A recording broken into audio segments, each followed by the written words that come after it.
Assalamualaikum warahmatullahi wabarakatuh. Hamdan wa syukran lillah wa salatan wa salaman ala Rasulillah wa ala alihi wa sahbihi wa man wala.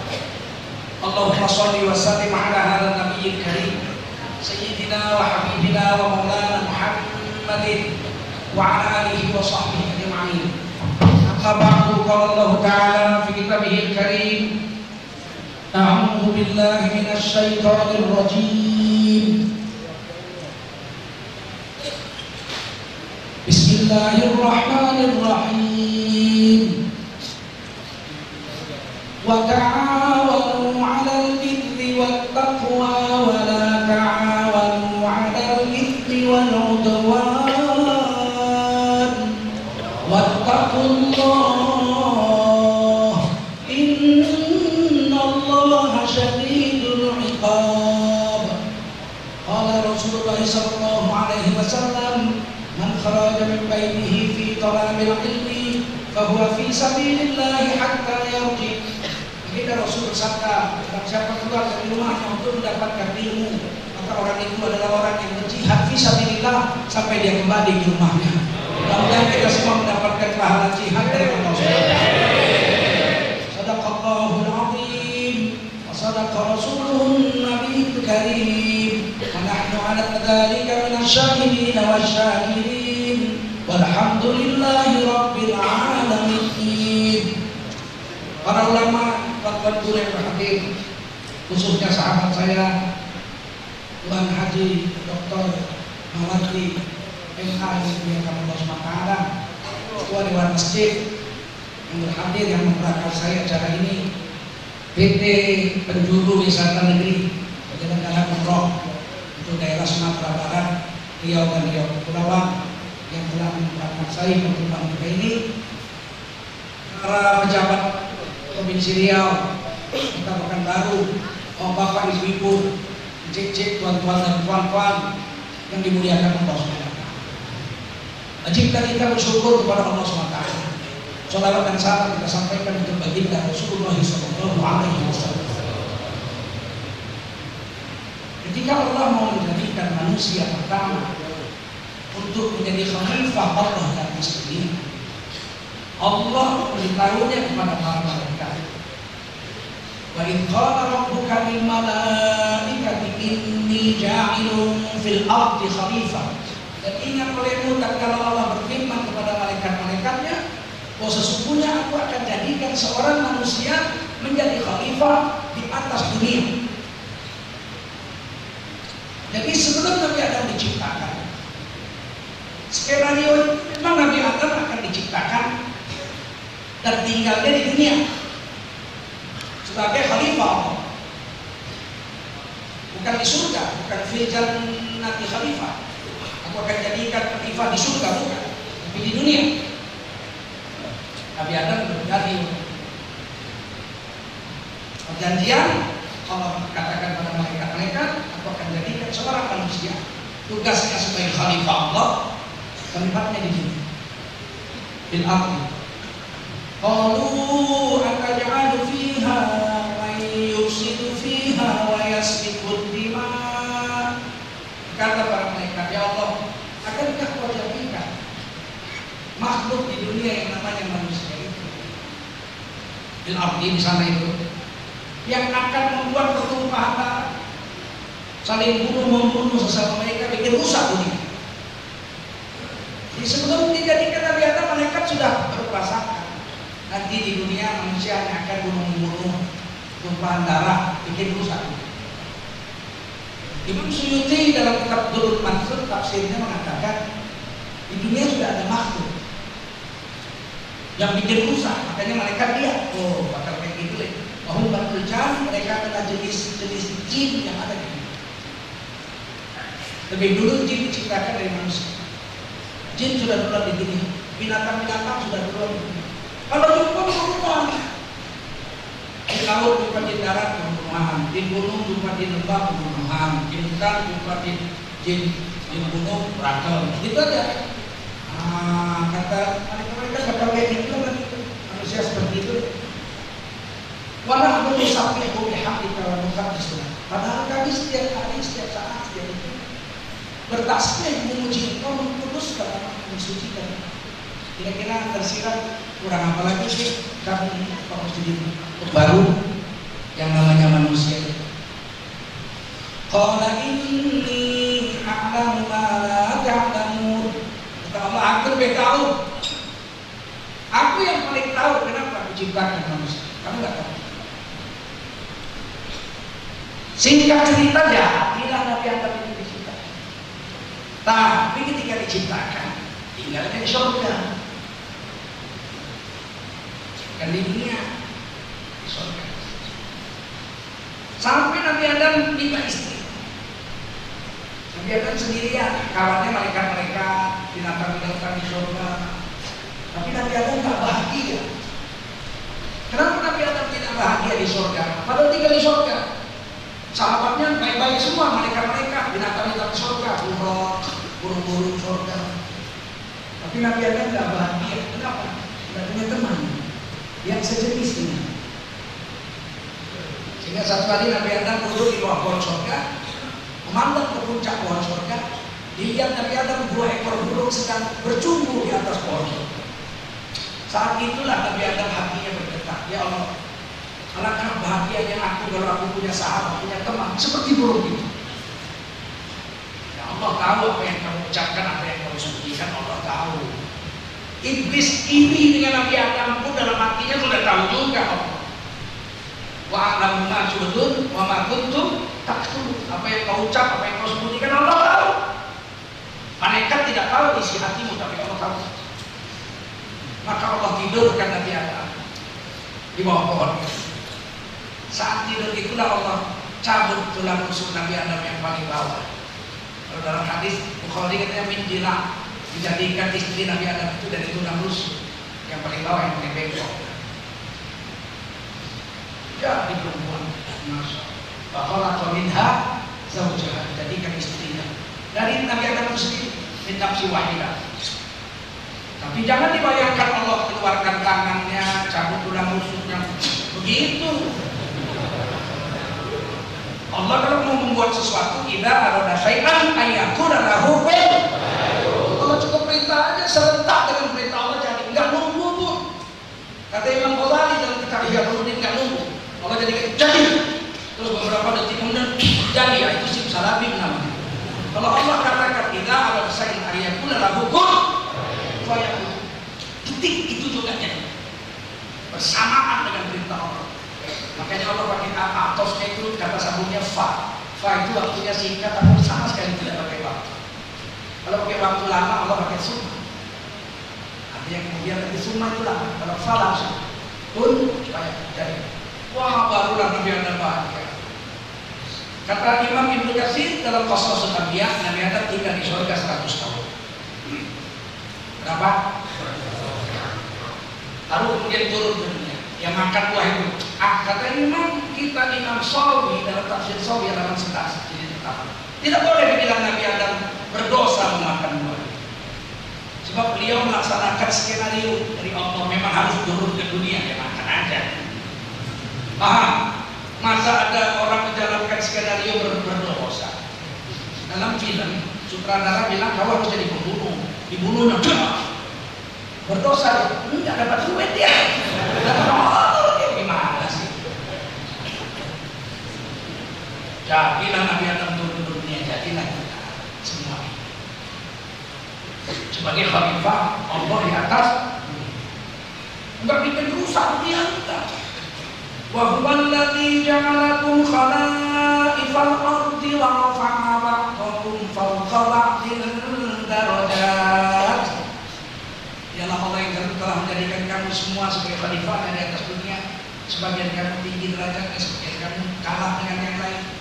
Dia berdoakum fi ma'atakum, untuk menguji kamu tentang apa yang Allah katakan. Kadang-kadang kamu jadi orang alim, diuji Allah SWT. Dengan kealiman itu manfaat gak sama agama dan dirimu. Kadang-kadang jadikan Allah kamu orang awam, orang biasa. Manfaat gak kedudukan itu untuk agamamu dan dirimu dengan kedudukan itu. Allah jadikan kamu orang kaya, bermanfaat gak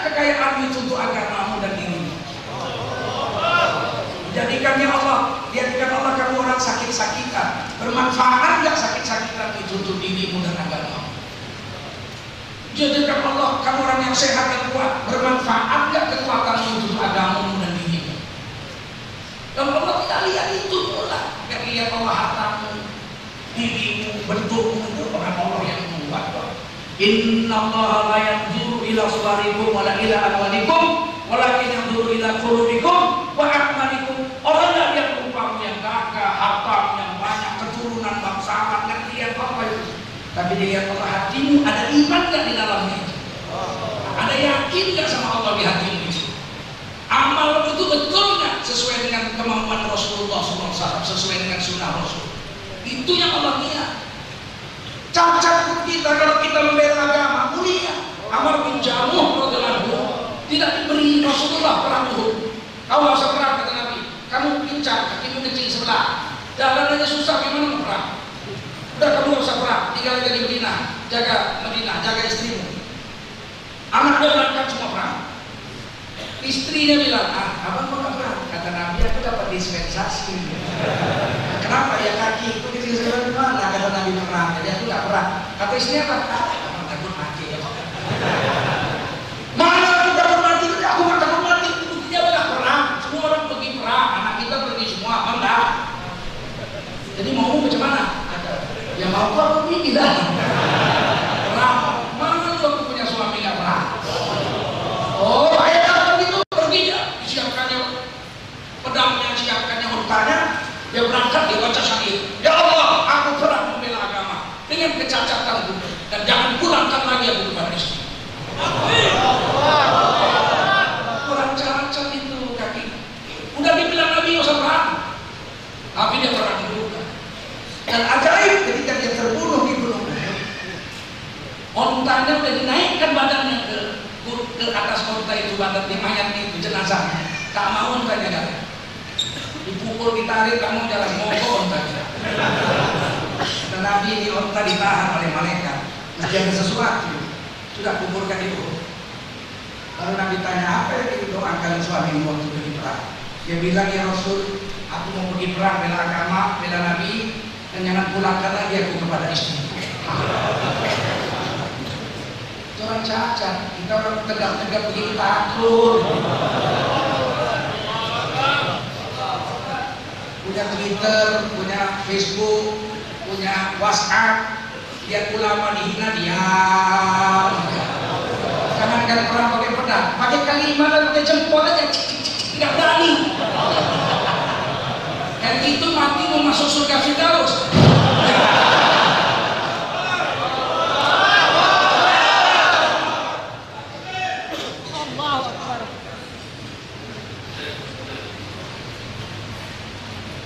Kita manusia bukan sembarangan diminta Allah sini. Khalifah kita, wakil Allah untuk bikin batu sini.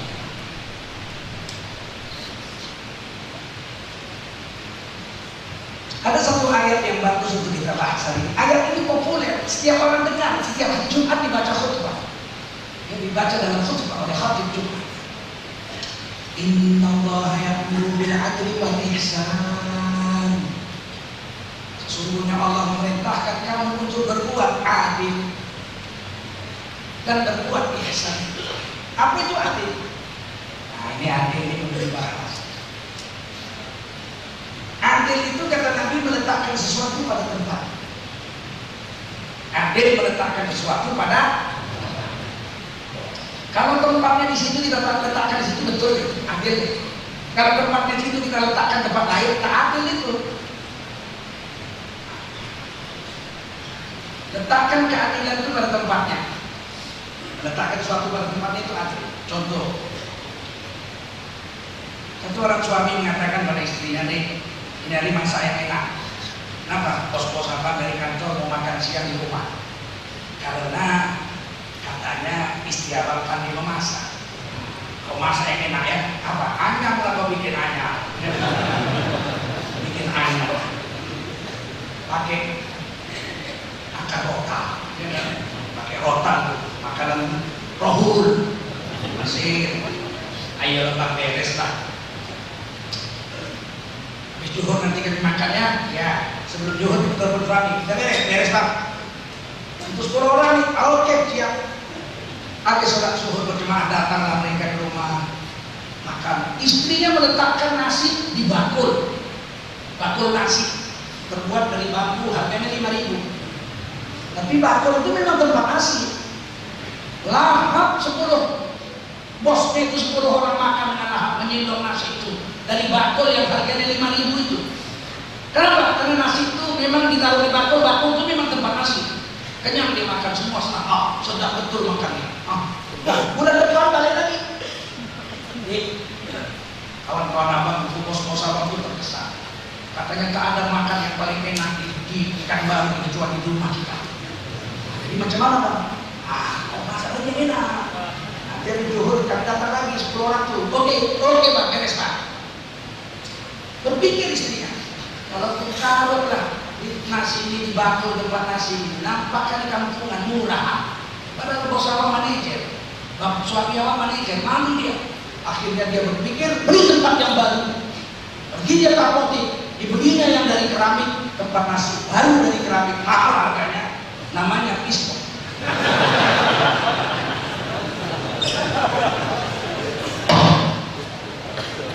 Sampai di rumah jam 1 datanglah tamu semua, silakan makan.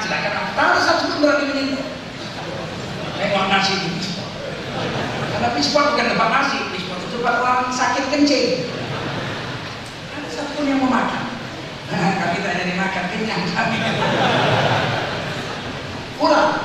Kenapa? Karena istrinya telah melakukan sesuatu yang tidak pada tempatnya.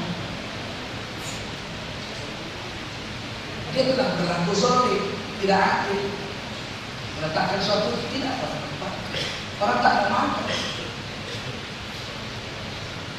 Kamar mandi, walaupun kamar mandi itu keramik dari Italia, batu onyx yang bisa tembus cahaya, harganya ratusan juta keramik. Ada satu orang pejabat negara di Kementerian Agama tertangkap korupsi. Wartawan datang rumahnya, kata wartawan, WC-nya saja 2 miliar. Saya pikir tempat lain itu 2 miliar. Masuk penjara udah keluar.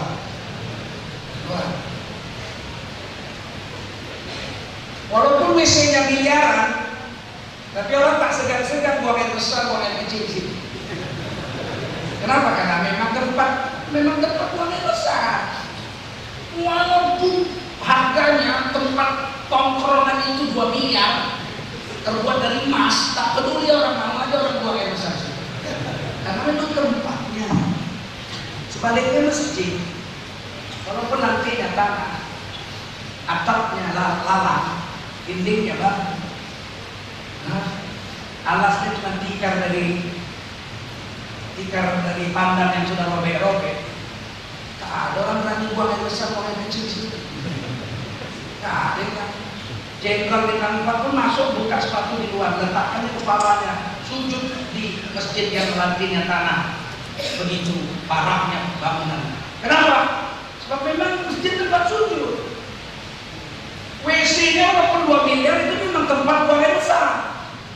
Nggak ada masalah, itu memang tempat yang letakkan suatu pada tempatnya adil. Kita disuruh Allah adil, letakkan tempatnya. Kalau waktunya sholat subuh, walaupun belum tidur semalaman, ini kepala mikirkan utangnya, udah tidur sampai jam 5 pagi belum tidur, baru mau kelayan tidur azan subuh, sholat subuh dulu, karena waktu sudah azan subuh bukan tempat tidur lagi, tempat untuk beribadah pada Allah. Ketika kita langgar itu tidak ada, nanti aja jam 9 pagi baru sholat subuh, Anda tidak adil, Anda zalim pada diri Anda. Itu adil definisinya. Ukurannya, ada ukurannya adil. Orang mengatakan adil itu gimana? Kata PKI komunis, karena lagi naik komunis ini. Ya Allah, asalnya juga komunis di mana-mana. Saya pancing di Twitter. Saya lewat depan Alexis, tempat pelacuran paling mewah di Jakarta. Ornamen itu sudah lama saya perhatikan, kok aneh sekali. Sekali saya foto, saya lihat tulisannya PKI. Nah, saya muat di Twitter, sudah 50.000 yang baca. Ternyata Twitter saya coba itu ornamen itu tulisannya PKI, PKI, PKI 3 kali. Wah, ribut PKI, PKI. Memfitnah saudara. PKI. Ternyata PKI sudah luar biasa berkembangnya di negeri ini. Yang bilang nggak ada komunis, tetap ada. Dan anak-anak PKI berani menulis buku. Aku bangga jadi anak PKI. Dan itu jabatannya waktu Sekretaris Jenderal Departemen DPR RI, Sekjen DPR Republik Indonesia, Ripka Ciptaning menulis buku Aku Bangga Jadi Anak PKI. Nah, main-main. Nah, PKI membuat definisi adil itu ukurannya adalah sama rata sama rasa. Anak-anak muda sekarang mulai gandrung. Saya sudah dengar sedikit anak muda ngomong sesama temannya itu. PKI itu tidak selamanya jangan ada yang bagus. Bagusnya mana kata kawannya? Bagusnya itu teorinya itu sama rata sama rata. Jadi adil itu harus sama. Jadi kalau kau kaya harus kaya itu ya. Kalau aku miskin kau juga harus miskin. Jadi kalau punya mobil satu semua punya mobil satu. Ini tidak adil ini. Kalau disamakan semua siapa yang bayar zakat? Siapa yang menerima zakat sama semua? Gila sangat ini. Alangkah bahagia ini kalau sama rata sama rasa. Jenderal bintang 4 gajinya 5 juta. Supirnya kopral gajinya 5 juta juga. Makan di restoran bayar sendiri-sendiri. Kau bayar kau punya, aku bayar aku punya. Kata kopral itu, bapak bayar bapak jenderal. Jenderal apa? Gajimu sama gajiku sama. Kan siap betul ya. Kopral, tak pernah apa kamu di kantor itu tak ada kamu. Mana ada pulang 1 batalion kopral datang jumpa kopral. Kalau jenderal semua Pak Dimas seprovinsi itu datang jumpa sama jenderalnya, mesti kasih minum, kasih makan, kasih semua. Dibawa jalan-jalan segala macam. Siapa yang bayar? Kalau gaji cuma 5 juta bayar sendiri-sendiri gitu. Kau tamu, aku tuan rumah, kita makan bayar sendiri-sendiri gitu. Ini komunis gila ini. Tapi berapa banyak anak kita tertipu sekarang merasa hebat sekali komunis itu. Islam adil itu tidak mesti sama, tapi serasi dan seimbang menurut kebutuhan. Anak saya masih SD, sekolahnya diantar di SD negeri di Jepun, diantar di Jepun naik sepeda motor. Anak saya yang satu lagi sudah besar, kuliah di fakultas kedokteran, tidak pulang siang, harus makan siang di kantor dapat di kantin. Dia pergi naik sepeda motor. Saya kasih anak SD jajan 5.000, mahasiswa anak saya itu saya kasih 5.000. Sama betul, sama betul, sama nggak? Adil? Ada orang istrinya 2, istri pertama anaknya 5, istri kedua anaknya belum ada, baru dinikahi gadis. Istri pertama anak 5 dikasihnya belanja, 1 hari itu 1 bulan 2 juta, anak 5. Istri yang belum punya anak dikasihnya belanja 1 bulan 2 juta, sama apa nggak? Sama, adil apa nggak? Enggak. Harusnya yang pertama kasih 2 juta, anaknya 5, yang kedua belum punya anak kasih 50 juta.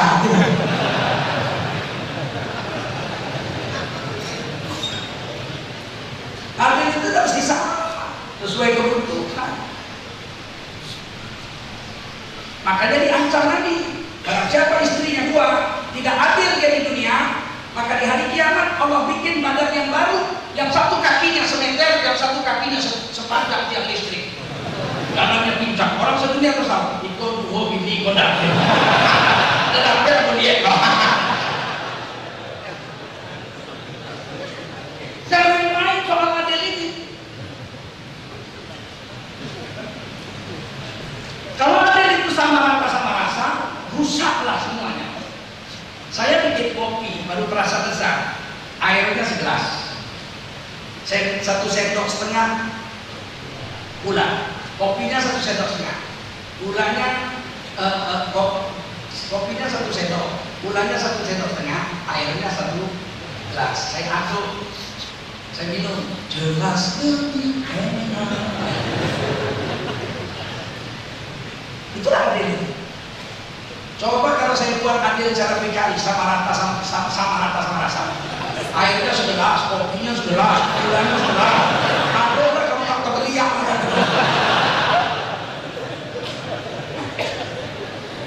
Sekarang kita mau yang mana adil itu? Adil menurut kita, bukan adil menurut Allah Subhanahu. Adil menurut baginda Rasulullah SAW. Mana bisa kita semau gue gitu kerja di dunia ini? Gak bisa. Kita tidak bisa semau kita di dunia ini. Semua yang kita buat harus maunya Allah dan Rasul. Sebab diri kita, jiwa raga kita sudah dibeli Allah dengan surga Allah Subhanahu. Kita tidak punya apa-apa, semua sudah dibeli Allah. Dibeli dengan surga, di antara jannah, dibeli dengan surga oleh Allah. Artinya apa? Dari ujung rambut sampai ujung kuku semua gerak dari kita harus hanya tunduk pada Allah. Mau cara apa? Cara makan, cara minum, semua diatur Allah. Mana bisa semua gue?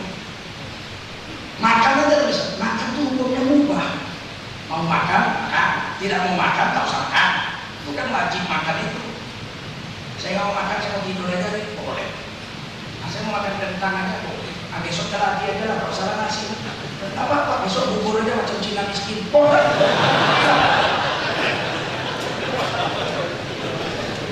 Dulu di Medan kalau Cina miskin pasti makan bubur. Sekarang ada Cina petentengan. Dulu Cina miskin tukang beca. Kenapa kata-katanya beca? Itu karena belum makan. Dulu belum dapat penumpang kan. Tanya, Mas Eka, apa kabar lu? Hanya beca lah. Belum makan lah. Hanya beca lah. Belum makan. Lama-lama jadi beca. Jadi beca itu Cina punya gitu. Cina miskin. Makan bubur. Maka saya malas makan bubur. Macam Cina miskin berasa.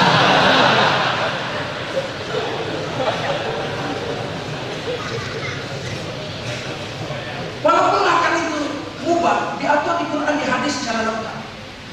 Quran saja dia. Ya ayyuhan nas, manusia. Bukan ya ayyuhan ladina amanu, ya manusia. Apa manusia? Kulu mimma fil ardi halalan thayyiban. 3 aturan itu. Kulu mimma fil ardi, makanlah yang ada di dunia ini. Gak usah mimpi makan yang ada di planet. Kepingin juga apa makan yang di langit ya. Tapi manusia suruh makan yang ada di dunia. Ada orang yang makan di langit? Ada. Siapa? Bani Israel, murid Nabi Isa. Minta ma'idatan minas sama, makanan dari langit. Siapa lagi? Umat Nabi Musa 40 tahun dapat makan manna was salwa di tengah padang pasir, daging burung dan madu. Asal bukan kemah benar daging burung dan madu. 40 tahun Bani Israel di Gunung Sinai. Setelah dikejar Firaun, nyebrang ke Gunung Sinai. Mereka di Gunung Sinai itu nyebrang Laut Merah, makan dari surga, di antara Allah dan langit. Madu dan daging burung 40 tahun. Dasar bodoh, minta pula makan bawang. Dapat makan begitu nikmat, minta makan bawang. Manusia begitu, udah punya bini bagus, mulus, halus, bersih, soleha, minta gadis berumrah. Bani Israel tidak bersyukur.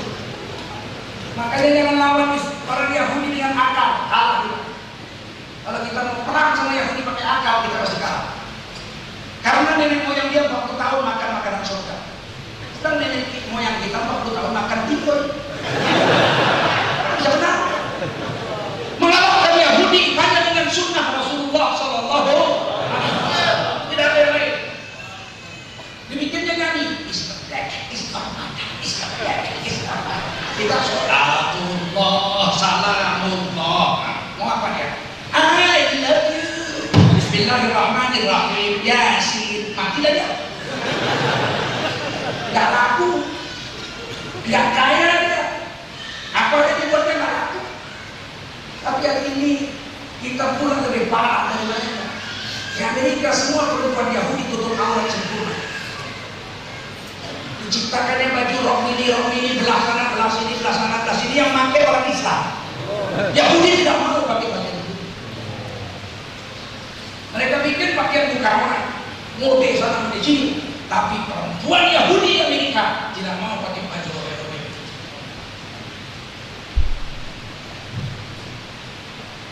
Makan yang ada di dunia ini. Apakah ada makanan di dunia lain? Ada. Tapi kita nggak boleh makan yang itu, cuma makan yang ini.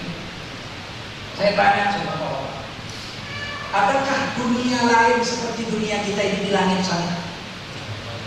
Ada nggak? Ada? Nggak ada? Ada? Nggak ada? Ada? Ada? Berapa? 7. Dunia seperti kita punya ini dengan kita punya ini 7. Persis, ada air, ada pohon, ada buah-buahan, ada semua persis. 7. Yang bilang Quran. Allahul ladzi khalaqa sab'a samawat. Dialah Allah yang telah menjadikan 7 langit. Berapa langit? Wa minal ardi mithlahun. Dan bumi juga Allah ciptakan seperti itu. Berapa? Abdullah bin Abbas radhiyallahu anhu mengatakan, saya tidak berani menafsirkan ayat ini. Kalau saya tafsirkan sekarang, kalian cinta saya bilang saya orang jin. Jangan nanti orang kafir sama mengartikan.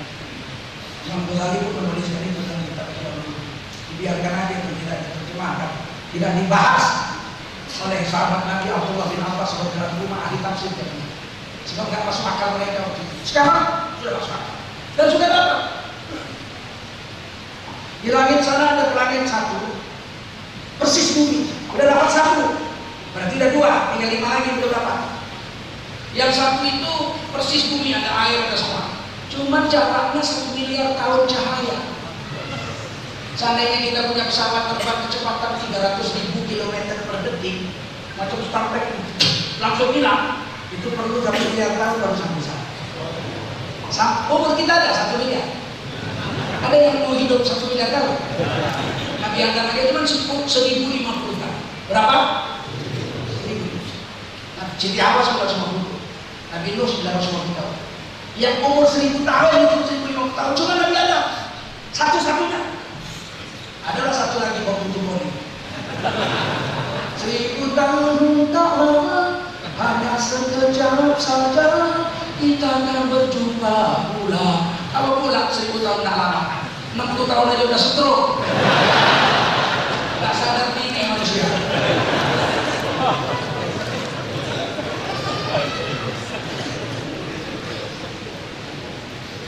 Bisa pindah sana? Tidak bisa. Kata Allah kalau mau, itu makanya kita tidak akan bisa manusia pindah ke planet yang baru. Karena Allah katakan dulu mimma fil ardi halal, makan yang ada di dunia halal. Artinya nggak bisa kita makan yang di sana. Nggak cukup umur kita. Itu hebatnya Quran. Dan bagaimana kita nggak yakin dengan Quran? Ada yang coba pindah itu haram. Coba pindah. Seandainya aku punya sayap, terbanglah aku, ku cari dunia yang baru. Untuk apa aku di sini? Sampai mati tak pindah-pindah ya.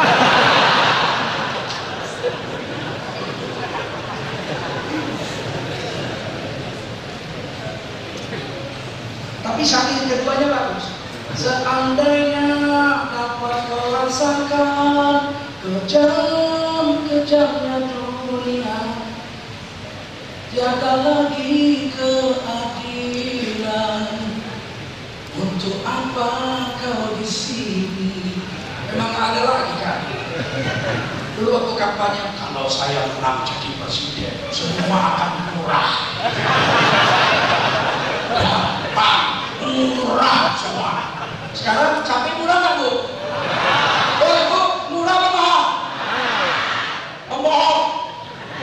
Jangan dipilih lagi. Mahal. Cabai mahal.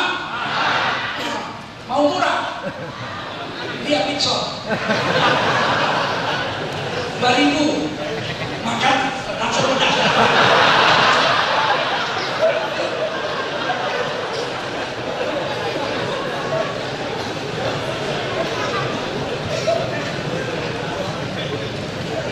Sekarang kezaliman luar biasa.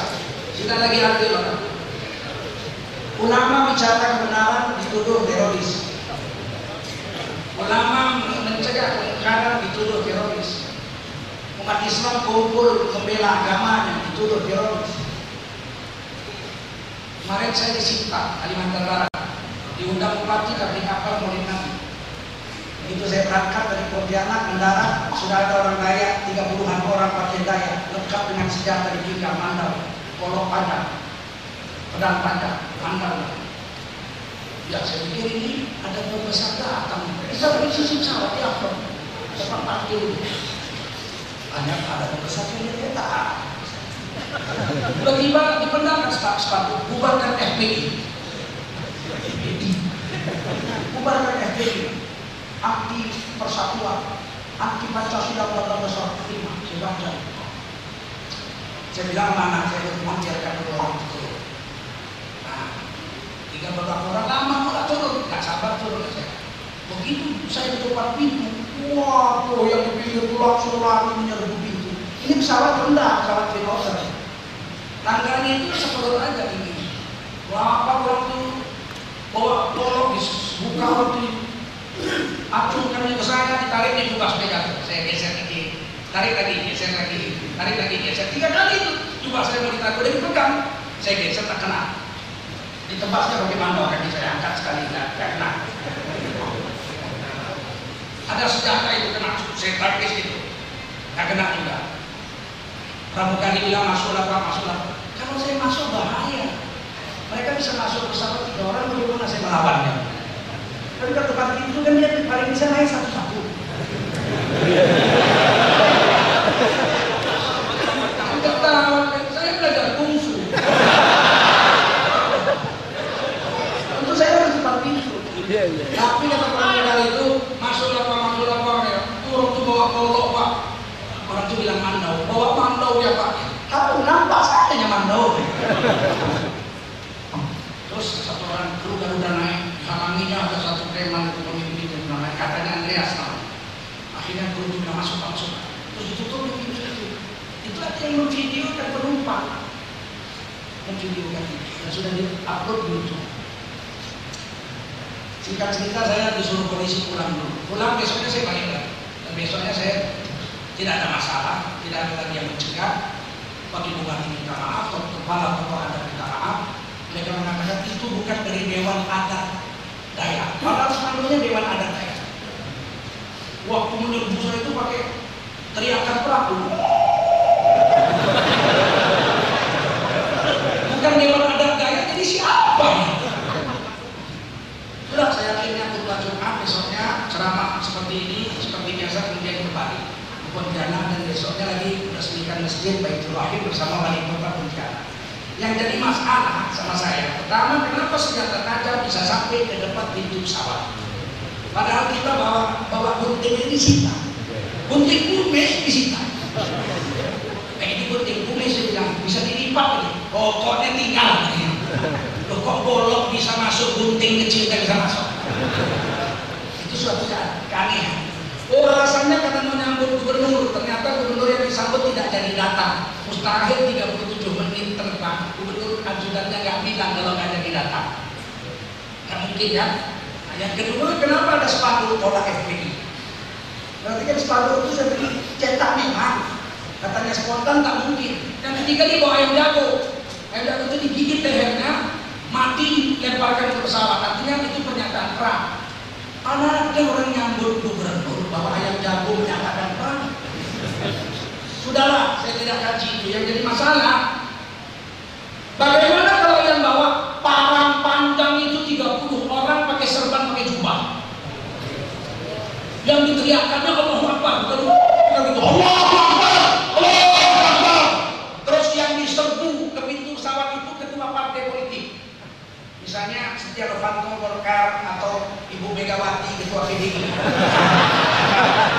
Kira-kira dibiarkan polisi nggak?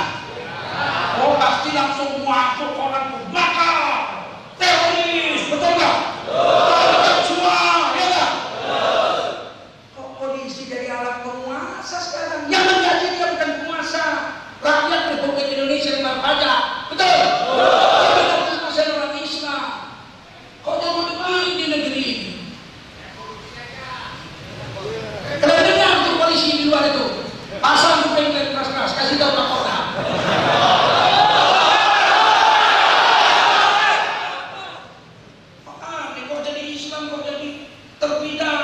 diri sendiri.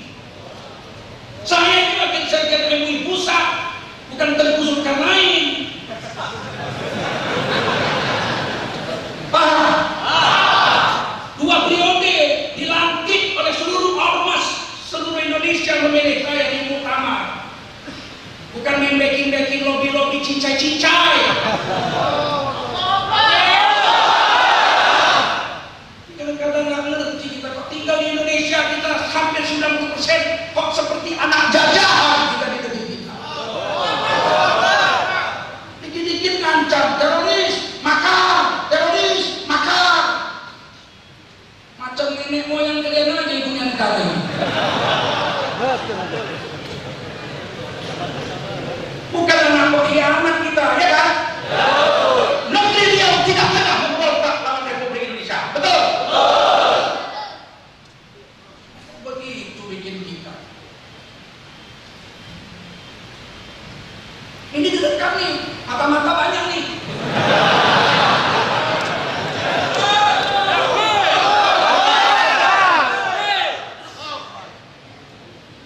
Kita orang Islam bukan teroris, betul?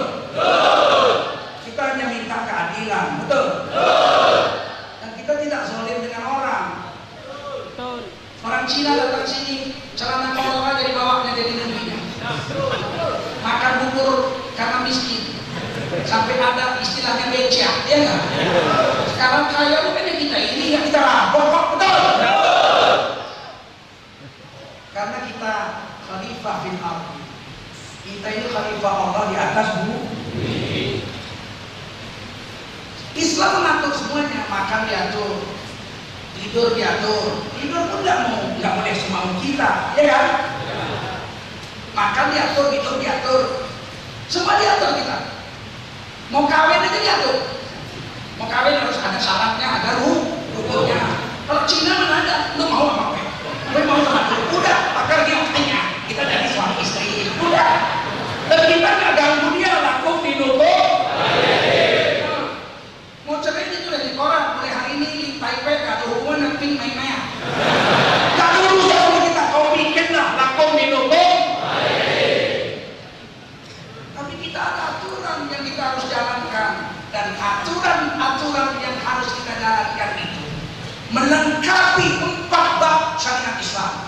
Pertama, bab ibadah, semuanya harus mengikuti Allah dan Rasulnya. Betul? Negara menjamin tiap-tiap warga negara untuk menjalankan agama, memeluk agama dan menjalankan agamanya masing-masing. Betul? Dulu pasal 29 ayat 2, sekarang pasal 28 negara menjamin. Kita menegakkan syariat Islam dalam ibadah, negara menjamin. Yang kedua, bab muamalah. Negara menjamin bermuamalah orang Islam wajib mengikuti syariat Islam. Pinjam meminjam, jual beli, gadai menggadai, utang piutang harus mengikuti syariat Islam. Berat kita melaksanakan itu. Sebab kita dijajah Belanda, banknya bank konvensional semua, bank riba semua. Maka tahun 1992 Ketua Majelis Ulama Indonesia almarhum Haji Hasan Basri dengan Menteri Ristek dan Ketua IPTN Profesor Dr. Baharudin Yusuf Habibie belakang jadi presiden bermusyawarah bagaimana membuat muamalah cara Islam di Indonesia. Jumpa Pak Harto. Harto bilang, apa ini Pak Kiai? Saya dengan kawan-kawan ingin membuat bank Islam. Kata Pak Harto, perbedaannya bank Islam sama bank yang ada. Bedanya bank yang ada pakai bunga, riba. Nah kalau bank Islam pakai apa? Kata Pak Harto, kalau nggak pakai riba kan mungkin. Kamu nggak ngerti ya itu. Dijelaskan oleh Hasan Basri, kita sistemnya sistem syariah. Jadi kita tidak meminjamkan uang, tapi kita berdagang dengan si peminjam itu. Misalnya mau di rumah Pak, ya berapa? 300 juta. Ada berapa? 50. Nah, kurang 250 bank yang bayarkan. Ayo kita kongsi 50 uang Anda, 250 juta uang bank. Belilah rumah itu. Jadi 300 juta. 50 juta Bapak punya, 250 juta bank punya. Suratnya ditahan bank. sekarang Beng mau jual sama bapak yang 250 juta itu, bapak cicil lah selama 10 tahun. Mau. Nah kita bikin sistemnya perubahan ijaroh. Bapak boleh tinggal di rumah itu mulai besok, sewa tapi beli. Karena bapak beli dari kami jual ke kami punya. Kalau 250 juta kami jual 250 juta 10 tahun, bangkrut tadi. Siapa yang menggaji pegawai, siapa yang bayar listrik semua. Kami mau ambil untungnya dari barang itu. Boleh selama 10 tahun kami jual 350 juta. Bapak cicil 10 tahun itu 350 juta, 100 juta untuk kami Beng. Mau? Bikinlah akad kreditnya dengan akad ijarah itu. Dibelilah uang yang 250 juta milik Beng rumah itu dibeli. Lagi 5 tahun kemudian ternyata nggak bisa bayar. Sudah cacat, saya nggak bisa bayar 5 tahun kemudian. Tapi dibayar separuh. Bisa dibayar 175 juta tambah 50 juta modal awal. Berarti sudah lebih banyak modal si pembeli daripada si Beng yang membelikan pertama. Sudahlah, kalau itu rumah ini kita dijual 500 juta. Dibagilah persentasenya untuk awal lebih besar, untuk Beng lebih kecil kan menurut yang sudah dibayar. Mana ada Beng konvensional seperti itu, nggak bayar udah 5 tahun diambilnya, kita diusirnya macam monyet. Padahal itu tercengang, ada ya sistem itu, ada pakai sistem besar. Bikin, dipakai Menteri Keuangan dengan Menteri Ekonomi waktu itu dan Industri. Begitu Sumarlin dengan Adrianus Mampu banyak Kristen. Bisa nggak ini orang ini bikin Beng Islam? Nggak bisa. Kenapa? Nggak ada aturannya, nggak ada payung hukum, nggak ada undang-undang. Kata Pak Harto gimana Beng Islam? Bapak bisa menerbitkan Kepres keputusan Presiden. Sudah. Pak Harto bikin Kepres, sudah ini dan begitu. Kalau Pak Harto bilang jangan bikin namanya Beng Islam, nanti besok muncul Beng Kristen, besok muncul Beng Buddha, besok muncul Beng Hindu, orang kan Indonesia jelata. Terus gimana? Kata Sempatri boleh kita bikin namanya Beng Muamalah, karena bertransaksi keuangan itu namanya hanya orang Islam yang bermuamalah. Oke, Pak Harto setuju, tanda tangan. Keluarlah Kepres keputusan Presiden. Berdirilah Beng Muamalah untuk pertama kali di Indonesia. Sistemnya syariah. Dibuka pendaftaran, ada yang mau jadi direktur.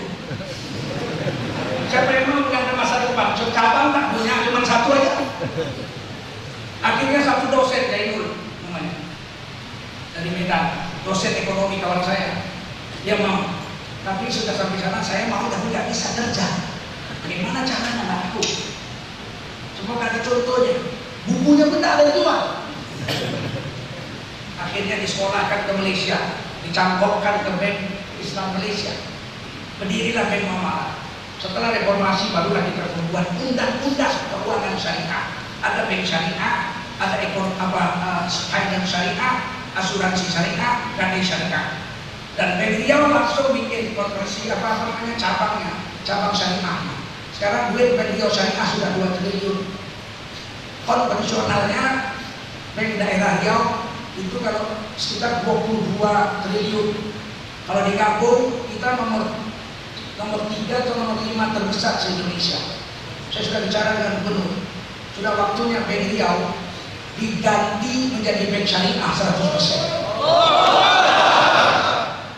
Ini bulan 1 ada rapat pemegang saham. Kita akan buat itu. Tentu kita tidak mau akan riba, betul nggak? Dan itu dijamin oleh Undang-Undang Dasar 45. Yang ketiga waktu munakah, nikah talak rujuk itu diatur negara. Tahun 1975 MUI berdiri. 1974 pemerintah sudah mengeluarkan Undang-Undang Nomor 1 tahun 1974 tentang perkawinan. Dan itu ada dibikin pengadilannya, pengadilan agama Islam. Negara itu bukan negara Islam, tapi punya pengadilan agama Islam. Kenapa? Karena dijamin oleh Undang-Undang Dasar 1945. Negara Indonesia ini menjamin warga negaranya memeluk dan menjalankan agamanya masing-masing. Dijamin. Dan undang-undang perkawinan itu hebat nomor 1. Pernikahan adalah syariat Islam. Pasal 2, pasangan pengantin adalah laki-laki dan perempuan Islam.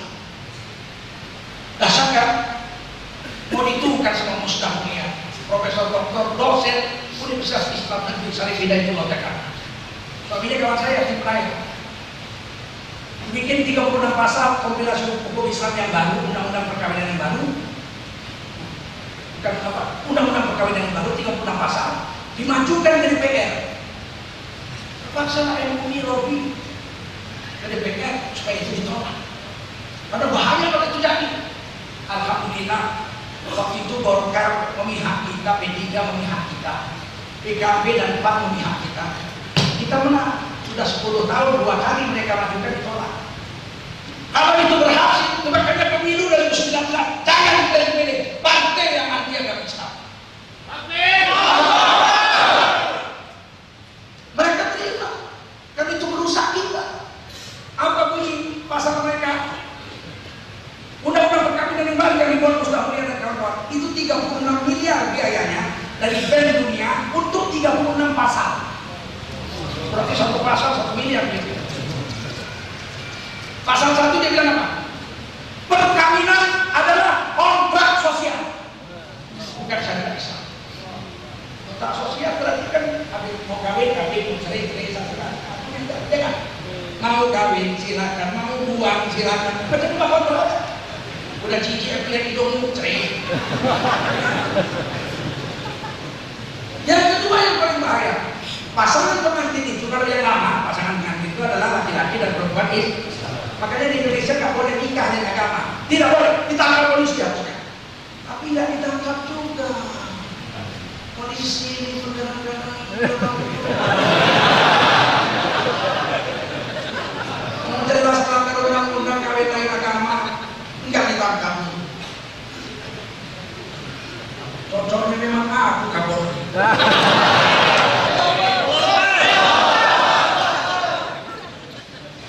Pasal 2-nya apa?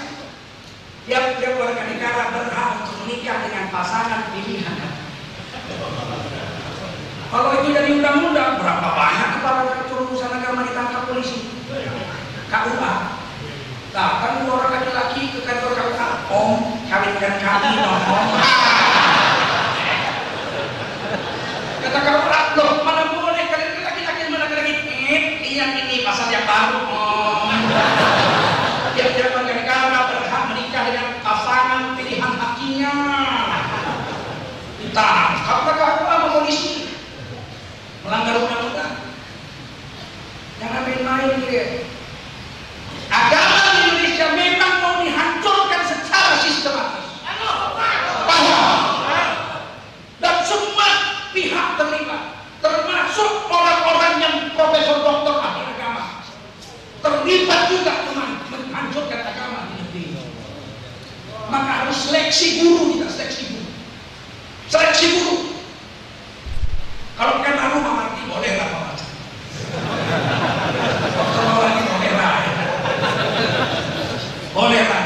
Satu lagi adik saya yang angkat saya dulu. Baru saya tahu tuh kalau tiap kali angkat saya dulu itu. Ayah angkat saya namanya Hashim. Yang hitam-hitam. Siapa namanya? Soman. Soman itu waktu saya remaja, saya di Medan jadi penyanyi top saya. Soman itu baru belajar agama di pesantren Darul Arafah. Baru saya tahu dia rupanya anaknya Hashim MT, kepala RNAJR Sumatera. Loh, angkat saya pakai ayah, dia pakai ayah juga sama lah kan. Cuman dia hitam aku putih. Itu boleh lah belajar sama itu. Yang menghancurkan agama ini orang-orang ulama itu juga campur. Ada satu ulama mengatakan, lebih baik pemimpin kafir asal cucu daripada pemimpin Islam tapi korupsi. Kalau orang bodoh bisa ditipunya. Dia doktor, profesor, tamatan Mekah pula, Saudi, pimpinan ormas. Kok jadi bodoh begitu? Kalau dia nggak sekolah, pegawai negeri, kepala dinas pariwisata, wajar juga lah. Ini profesor doktor ahli agama, sekolahnya di sana di Arab Saudi. Kok begitu dia ngomong? Di dalam Quran, jabatan apa namanya? Empat golongan yang mendapat nikmat di hari kiamat itu berapa? Yang dapat nikmat di hari kiamat itu selain empat ini tidak selamat. Hanya empat ini yang selamat. Ulaika ma'al ladzina an'ama 'alaihim minan nabiyyin was-siddiqin wasyuhada'i was-shalihin wa hasuna ulaika rafiqa. Mereka akan mati dan diletakkan bersama-sama dengan orang-orang yang telah kami beri nikmat atas mereka. Yang pertama minan nabiyyin, golongan nabi. Yang paling tinggi golongan nabi. Yang kedua wasiddiqin, orang-orang jujur. Orang-orang jujur itu satu derajat di bawah nabi. Masa kafir bisa dapat derajat siddiq? Sahabat nabi aja gak semua siddiq, ya enggak? Yang dapat gelar siddiq Abu Bakar as-Siddiq.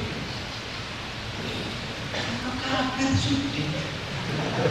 Ngaji nelendi gue mas.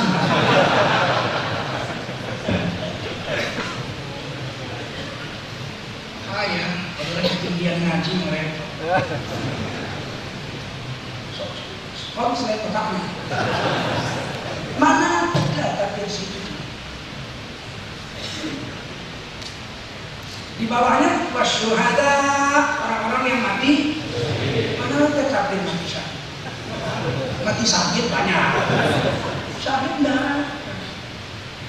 Karena mati syahid itu di kuburnya tidak mati. Belahnya hidup. Yurzaqun, dikasih makan. Farihin, berbahagia. Bima atahumullah min fadlih. Diberikan apa kepada Allah SWT? Rezeki, makan minum di kubur. Bisa jalan-jalan jumpa teman-teman sama kau ya. Jumpa juga kita di sini. Masya Allah. Dalam berapa sini? Baru 2 tahun. Kau baru 2 hari. Begitu di sana itu nikmatnya orang mati syahid. Mana bisa kafir mati syahid? Yang paling rendah wassalihin, orang-orang soleh. Syarat jadi orang soleh beriman. Kalau tak beriman soleh pun tak bisa. Wal 'asr innal insana lafi illal ladzina amanu wa 'amilus shalihat. Mana bisa soleh nggak beriman? Makanya kalau jadi guru, kata guru saya dulu, saya waktu guru saya tua saya tanya, kalau atau wafat kemana saya ngaji? Nangis saya, dilihatnya saya kesian banget. Dia itu cari lagu Quran di mana? Kalau Quran di Indonesia tak ada, gila ke Mesir, rumah, pakai negeri. Ke Mesir mana ada duit? Kalau guru yang lain, tengoknya. Cari guru yang wajahnya bercahaya. Kalau wajahnya hitam jangan kau belajar. Barulah itu tanda yang ada ulama ngomong lihat dulu mukanya. Negara ini belum mohon. Panas, pasti tak beres.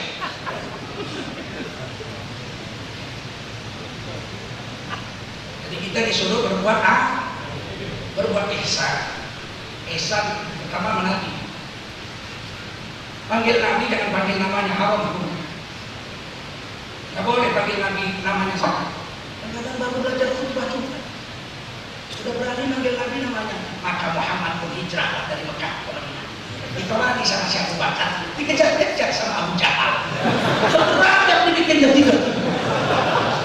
macam kawannya. Kata Allah kalau manggil Nabi mesti pakai pangkat. La taj'alu du'a ar-rasuli bainakum ka du'a'i ba'dikum ba'da. Jangan kau jadikan panggilanmu terhadap nabimu itu seperti manggil temanmu sesama temanmu. Semana manggil teman? Namanya aja, Ded. Udah. Yang pokak lah kau Ded.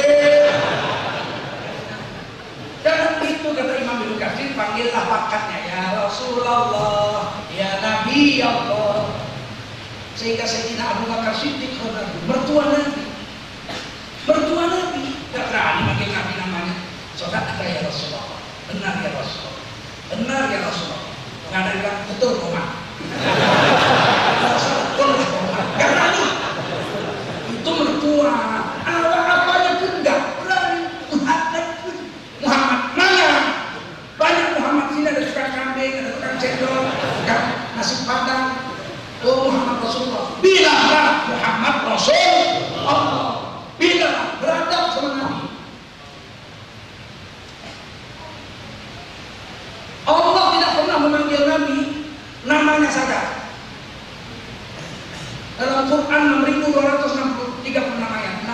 1230 namanya.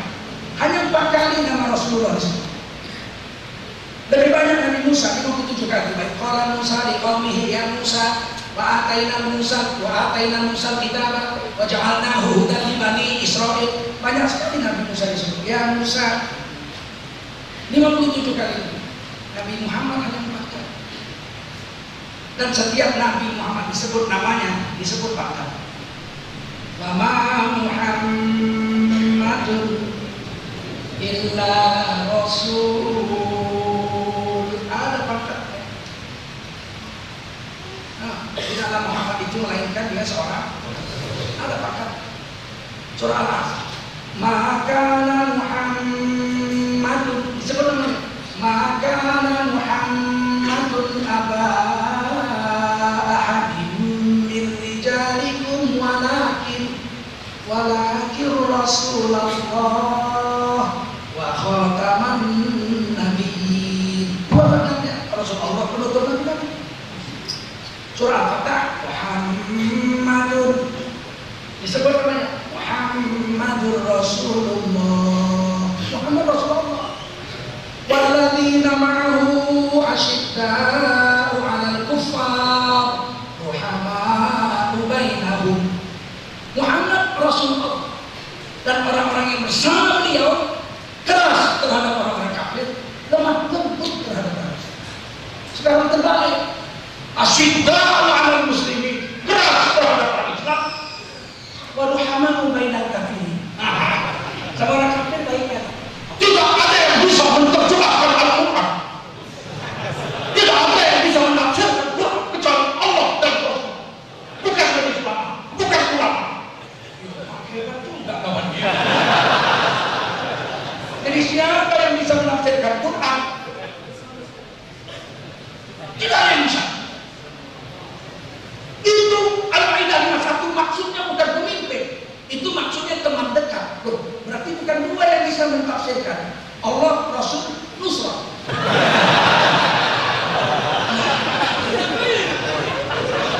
Sama orang Islam mendelik matanya besar bukan main. Giliran video berikutnya sama Ahok. Begini sekarang. Ya Allah.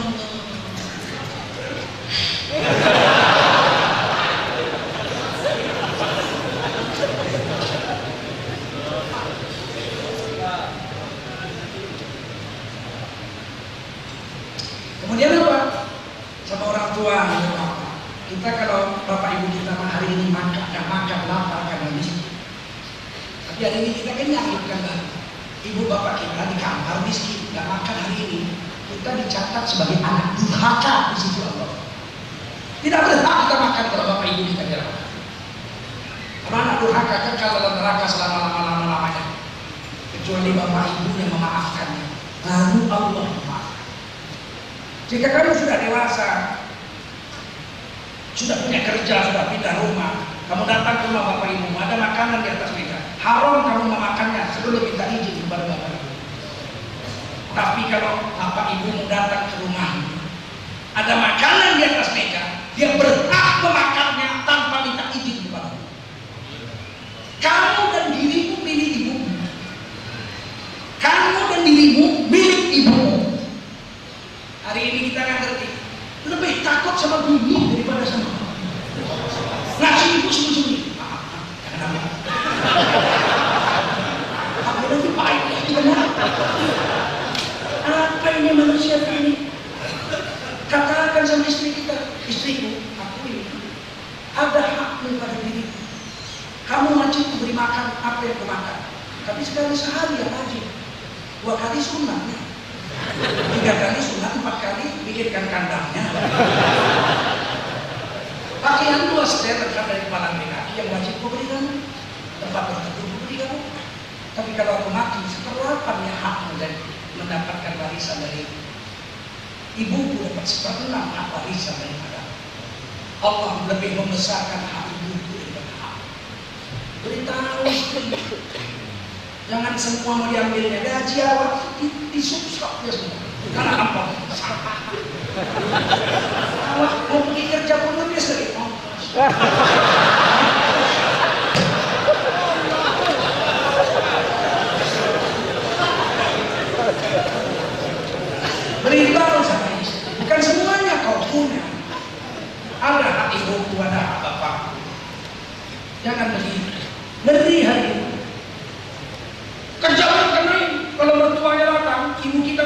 hilang senyum istri kita. Si tuani kalau datang muda pasti datang. Meminta duit suamiku nih.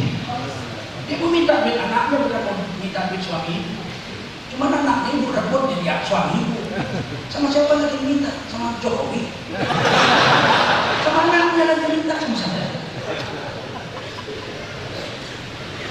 Datang mertua dari Padang tanya, mama datang ya, kapan pulang mak? Yang kejam betul lah sama mak. Jangan harap makanan enak. Ini situasi kita bikin supaya jangan betah dia di rumah. Dimasaknya teri sama kacang, sambalnya itu dia kasih makan. 83 tahun umur mertua, nggak ada isapnya ada.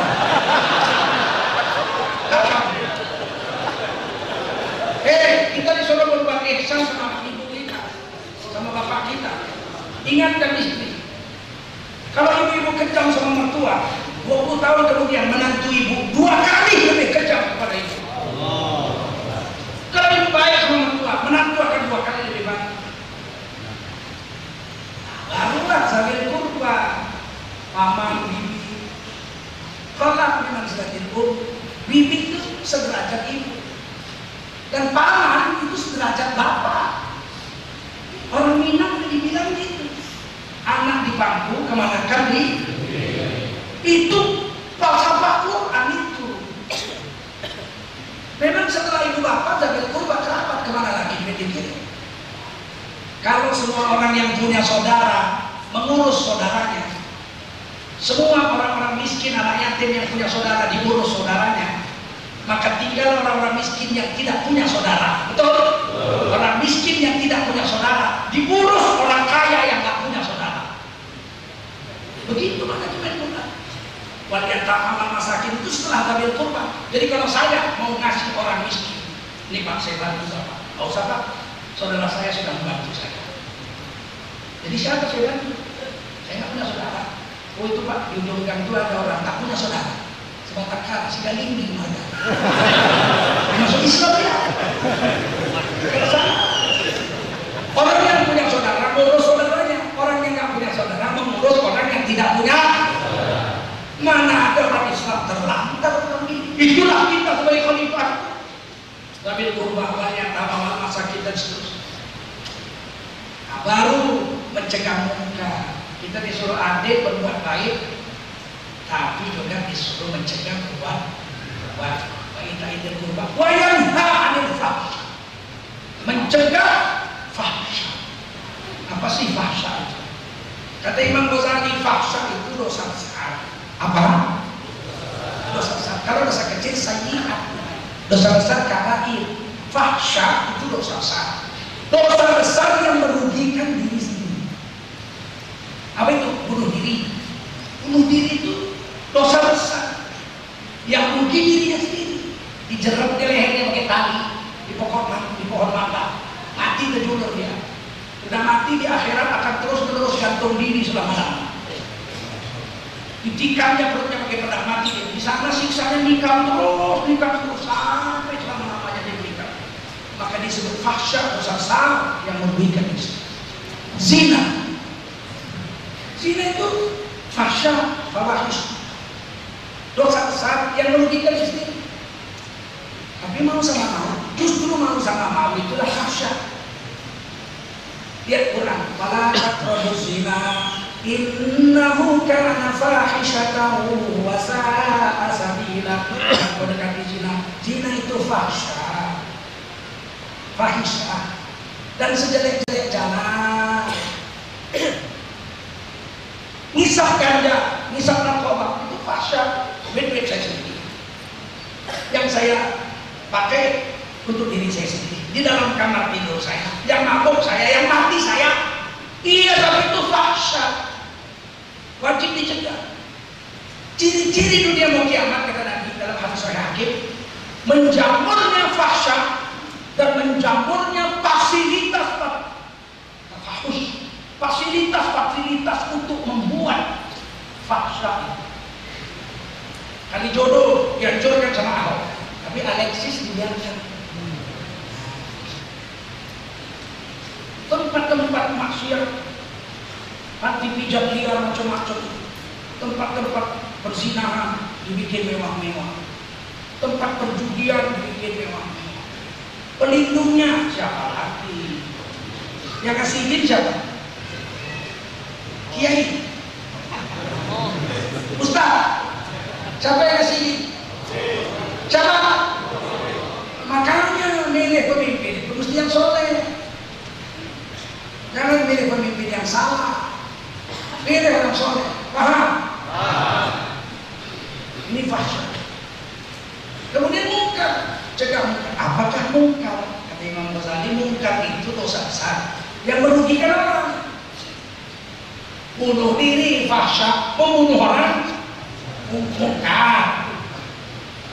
Isap narkoba fahsyat, jual narkoba fahsyat. Berzina mau sama mau fahsyat, memperkosa orang mungkar, disuruh cegah. Paham? Yang ketiga, al-baghi. Innallaha wa yanha 'anil fahsya'i wal munkari wal baghi. Apakah baghi? Baghi ini kata Imam Fakhrul Razi dalam tafsir Fakhrul Razi, dosa besar yang merupakan kezaliman timbul karena perbuatan menghina agama, menghina Rasul, menghina Quran, menghina rukun iman, menghina rukun Islam. Itu baghi. Lebih bahaya dari fahsyat dan munkar. Dan kadang-kadang yang menghina itu orang yang ngaku Islam. Ada orang yang menganut partai, yang menganut ideologi tertutup. Maksudnya Islam lah itu. Partai Islam. Dan mengatakan tentang hari kiamat.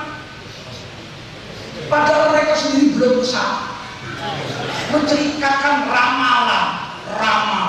Iya Pak, surga ramalan, neraka ramalan, mengatakan Quran dan hadis tentang hari kiamat ramalan, murtad dari Islam. Apa? Murtad dari Islam, wajib syahadat lagi.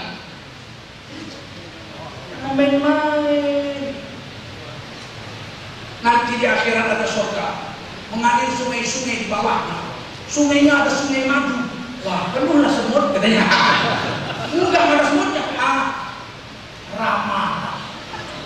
Murtad.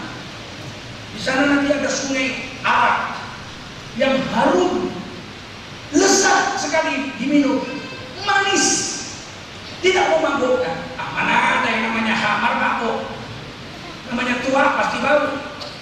Murtad. Gak percaya sama Quran, murtad. Sebab itu rukun iman, percaya kepada kitab Allah. Zalikal kitabul la raiba fihi hudan lil muttaqin. Sehuruf pun tidak ada yang salah Quran. Enggak boleh ragu dengan Quran. Satu huruf pun. Nun. Ini Quran. Bukan Quran. Aku nggak percaya ini kayak lagu Melayu ini. Nun jauh di sana. Murtad dari Islam. Meragukan Quran satu huruf saja. Paham? Berani bilang itu ramalan. Ini perbuatan bapak ini wajib dicegah. Awas kalian kalau tahun 2019 kalian pilih lagi dia partai ini. Kalau ada yang pilih partai itu, tobat sekarang. Tobat. Aku bukan kampanye, aku cerita agama nih. Apa saya cerita politik ini? Saya cerita agama. Takut, kata ini kan baru kampung ibuku. Sedangkan di sini tangannya kan takut. Orang menyatakan yang benar kok takut, ya kan?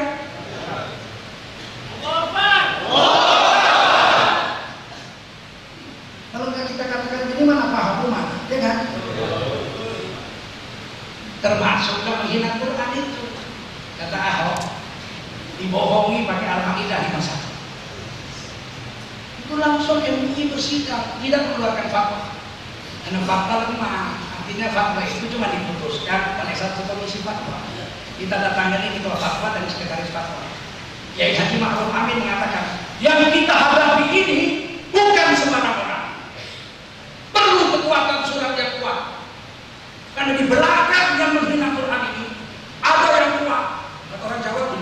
butuh cakil, ada semua. Oleh karena itu kita tidak keluarkan fatwa, kita keluarkan pernyataan keagamaan. Pernyataan keagamaan itu ditandatangani oleh ketua umum dan sekjen, diputuskan sebelum kepada kami pimpinan pusat oleh 4 komisi. Pertama komisi pengkajian, kemudian komisi kominfo, kemudian komisi hukum mana yang dia langgar, undang-undang KUHP mana yang dia langgar. Nah, semua sudah jelas, baru diserahkan komisi fatwa, baru kepada kami, barulah keluar suratnya yang saya bacakan waktu ILC kemarin. Gara-gara itu lagi ILC ditutup.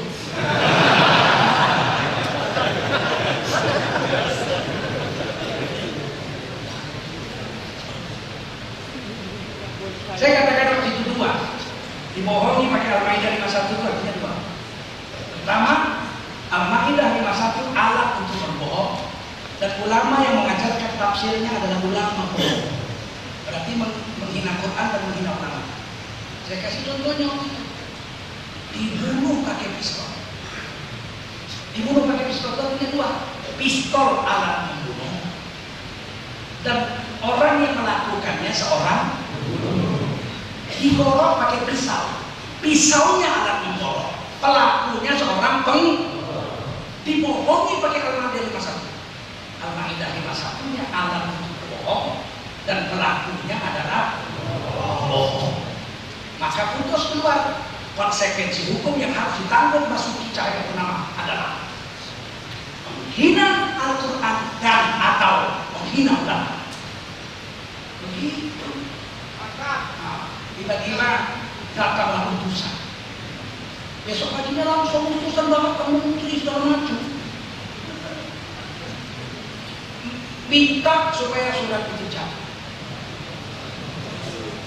Saya dijumpai, saya bicara bagaimana. Saya dengan sekjen bertiga. Ini kalau bisa kita surat ini bicara. Kata Kemal, yang mana? Ini konsep hukum menghina Al-Quran dan atau menghina ulama. Inilah sebarisinya, cuma sebarisinya. Ada 10 poin, 5 nyantar, 5 kesimpulan. Di tengah-tengah konsekuensi hukum sebarisinya jadi apa kata Kemal? Justru itu intinya surat. Kalau dicabut, ya nggak ada gunanya lagi surat itu. Baiknya orang Jawa saja. Baik kan? Kalau aku misalnya nggak itu jawabnya. Apa? Cabut. Sebelum tidak bisa cabut. Cabut sampai kiamat tidak bisa cabut. Lebih baik mati berkala-kala daripada hidup bercermin. Tapi kayak malunya yang gitu. Tapi kan sama jawabnya. Ya nggak bisa. Jadi saya paham jadinya hadis Nabi. Umat Islam itu katanya kal jasadil wahid, seperti badan yang sama.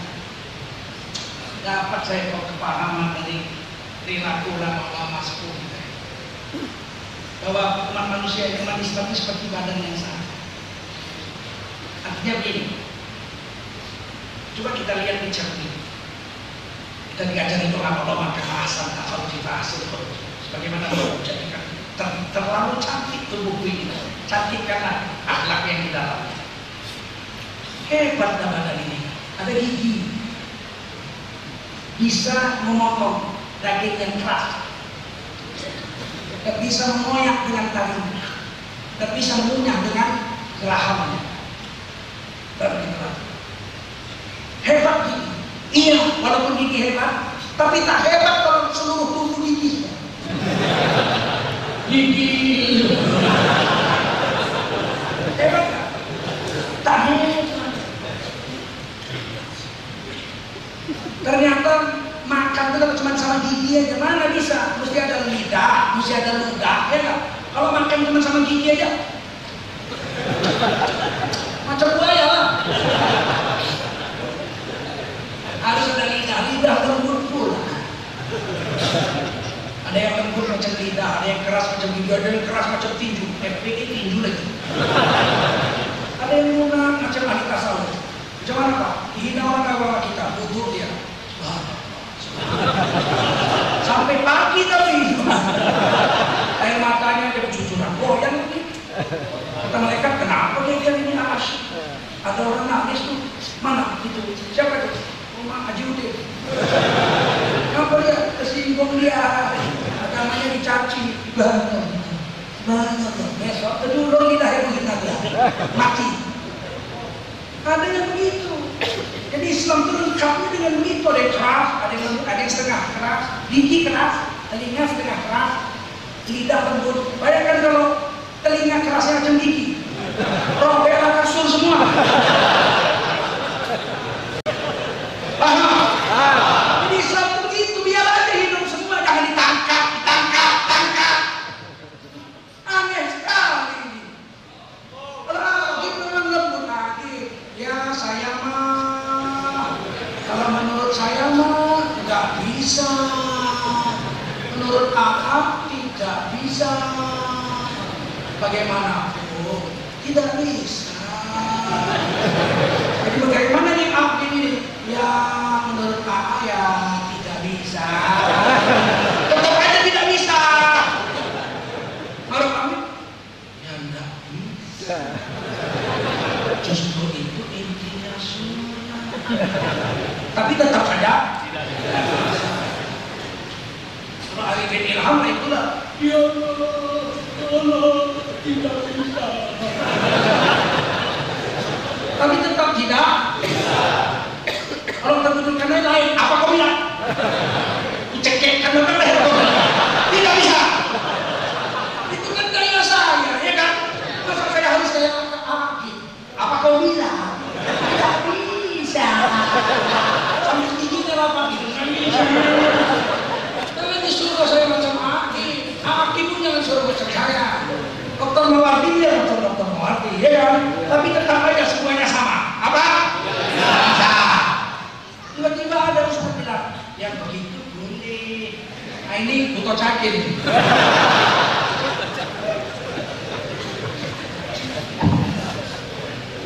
Alhamdulillah 60 ormas Islam dikumpulkan di Samsudin.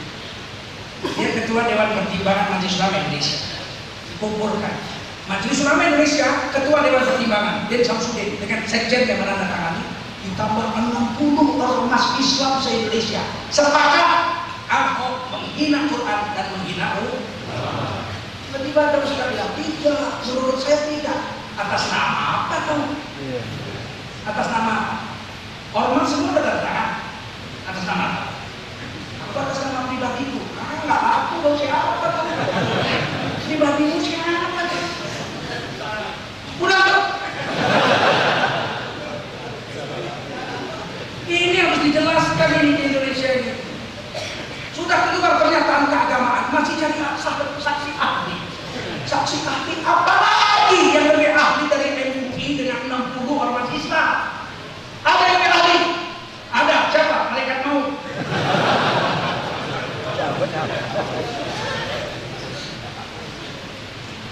Ini negara ini sudah rusak. Panitia Asian Games terduga korupsi 9,5 miliar. Hasil pemeriksaan BPK langsung ditangani polisi sekarang. Diperiksa semua. Berdasarkan audit BPK 9,5 miliar. Panitia Olimpiade 2018 sekarang sudah diperiksa polisi. Kenapa polisi bekerja menangkapnya? Ada audit BPK. Tapi Gubernur Jakarta ini sudah jelas ada audit BPK merugikan negara 180 miliar. Apa yang terjadi? BPK yang salah. Berarti kan di belakangnya ada butuh cakin. La ilaha illallah turbulah. Nanti meluap rakyat nggak tahan nih. Itu. Aku udah meluap ini. Kalau meluap nanti rakyat tak tahan dia. Kita cuma minta Ahok diproses hukum. Yang keempat syariat Islam, jinayah, hukum pidana. Ada 3 tuh. Ibadat, muamalah, munakahat. Yang keempat jinayah. Jinayah kita sepakat serahkan ke negara. Kalau membunuh kata negara dihukum pembunuh seperti Gusti Castro perampok tabung emas, seperti Imam Samudra Amrozi oleh negara dijatuhi hukuman mati, mati. Jessica meracun orang, mati. Kata jaksa dituntut hukuman mati.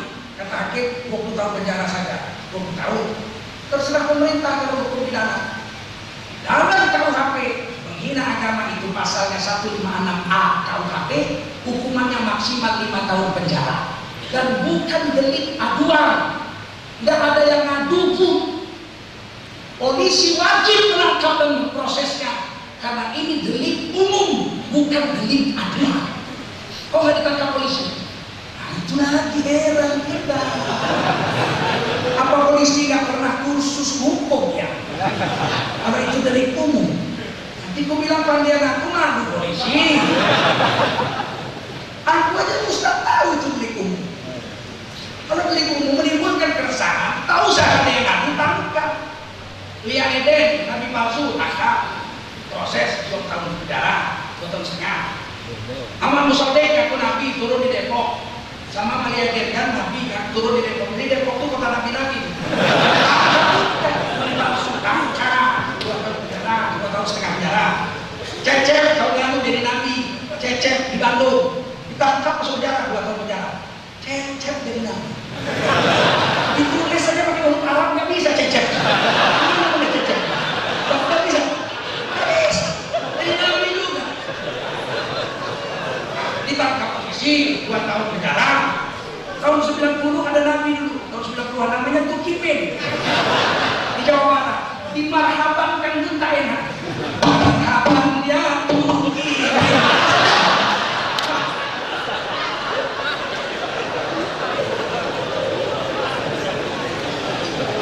Ditangkap polisi, bikin resah masyarakat, delik umum, tangkap. Permadi, anggota DPR RI dari PDI menghina agama, tangkap. Kok entah apa lagi itu siapa? Rasa kita keturunan naga mula ya. Kalau Lia Eden bilang dia keturunan Sudoko aja. Kok kita dibikin kalau gini? Ini kalau hukum pandang bulu begini, percayalah, negeri ini bisa pecah belah. Negeri ini baru abadi nanti bagus berdiri dengan baik kalau hukum itu adil. Paham? Adil itu pada tempatnya. Kalau mencuri potong tangan, semuanya mencuri potong tangan. Satu hari anak suku Bani Maksud, anak kepala suku mencuri. Kurang kaya apa anak kepala suku? Kaya, tapi dah hobi mencuri, tangkap. Dibawa ke Nabi, potong tangan. Kata Nabi, potong tangannya.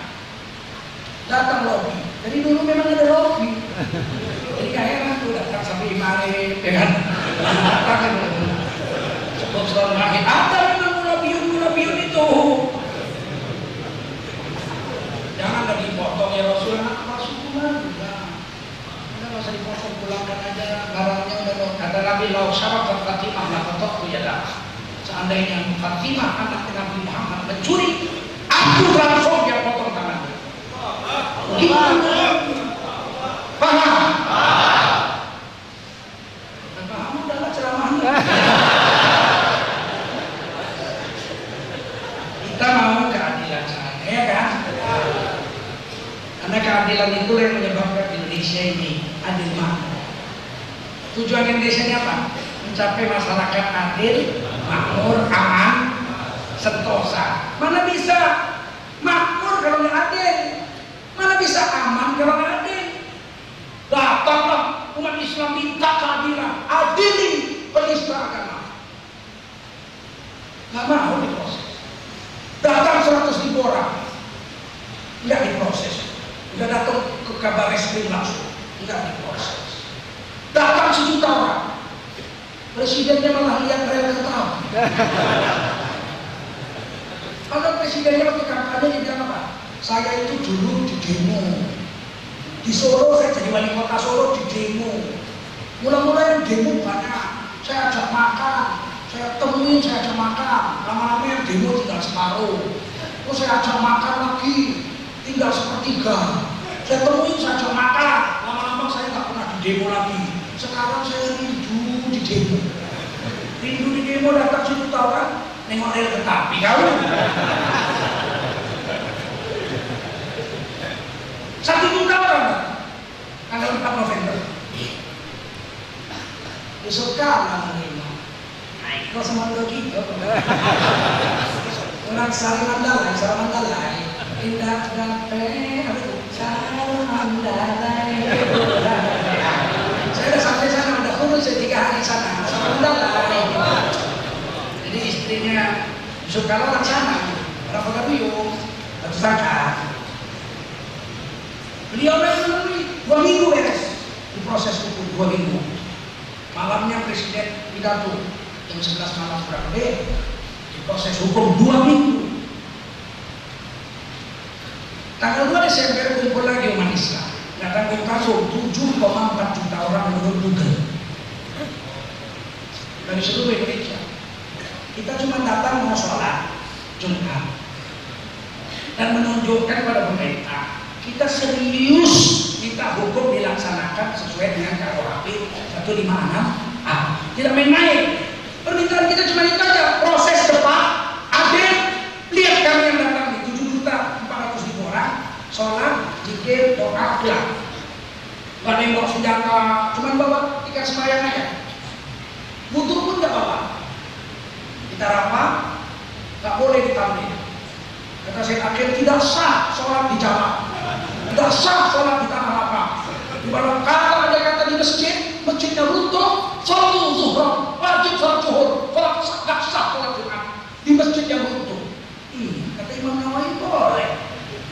Imam Nawawi bilang boleh. Wa tajuzu an takuna iqamatis shalah sholatil Jumat fi sahah. Boleh menegakkan sholat Jumat di tanah lapang. Kalah pula Imam Nawawi sama saya. Inilah negerinya Indonesia. Nabi ada 4, ya kan? Imam Nawawi apa? Alhamdulillah, fatwa dia tak didengar orang. Para NU tak dengar fatwa. Hadir 7,4 juta. Di Monas kita buat. Sahah itu terbuka, ada pagarnya. Monas lagi. Jadilah kita cerita, disediakan polisi 10 mobil untuk wudhu. 10 mobil yang dapat 7 jutaan orang. 5 bulan nggak selesai wudhu.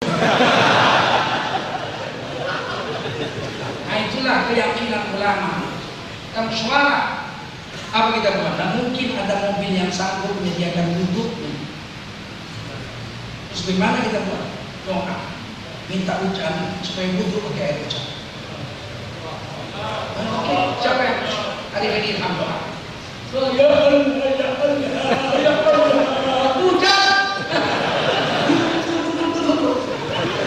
Nggak laku air yang disediakan polisi. Air apa? Tahur. Air bersih dari laut. Keluar ancaman, makar. Ini dia yang nggak tahan. Orang bawa mandau mau membacok ketua wakil sekjen MUI tidak makan. Orang datang mau sholat ke Monas, makar. Disebarkan pakai helikopter. Ada makar. Apa makar? Bos-bos dilarang ngangkat penumpang. Kalau ngangkat dicabut izinnya. Jalan kaki anak-anak kita dari Ciamis 300 km. Saya jumpai di Menteng. Anak-anakku dari mana, nak? Kami dari Ciamis, Pak. Kaki bengkak berdarah-darah. 300 kilo jalan kaki. Saya bilang capek, nak? Tidak, Pak. Demi agama tidak capek. Bagaimana makan kalian, nak? Oh, makan kami, Pak, sepanjang jalan, Pak. Mengemis orang supaya kami ambil makanannya. Hebatnya. Minuman sepanjang jalan, Pak. Begitu kami sampai masjid mau istirahat malam, ibu-ibu datang bawa sop buntut, bawa bakso, bawa macam-macam makanan. Tak tahan kami menghabiskannya. Bahkan ibu-ibu ada yang bilang, nah umurmu berapa? 14 tahun. Kalau kau nanti sudah dewasa mau ngambil istri, nak datang ambil anak sudah istri. Istri pun dapat juga. Sepanjang jalan orang ngasih duit 10.000, 100.000, rata-rata bawa uang 800.000, 1 juta pulang ke rumahnya. Sepanjang jalan orang ngasih duit sedikit-sedikit 5.000, 10.000, tapi banyak orang membelinya. Tidak ada kesusahan bagi orang-orang yang menegakkan agama Allah. Ternyata setelah terjadi tidak ada makan. Saya mikir makan itu apa sih? Lama saya menunggu.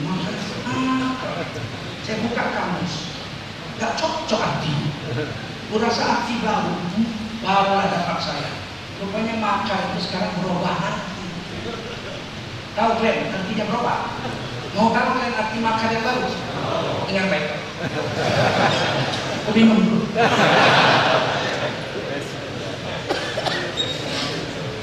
Ini arti makar yang baru. Makar makar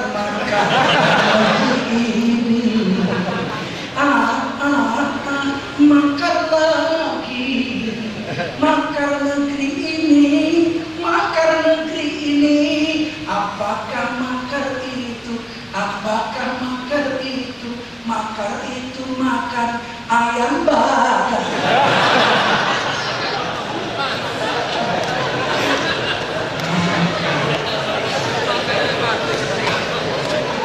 Bikin takut orang aja, rupanya makan ayam bakar. Terakhir, ketika agama dihinakan, lihat kita agama dihinakan,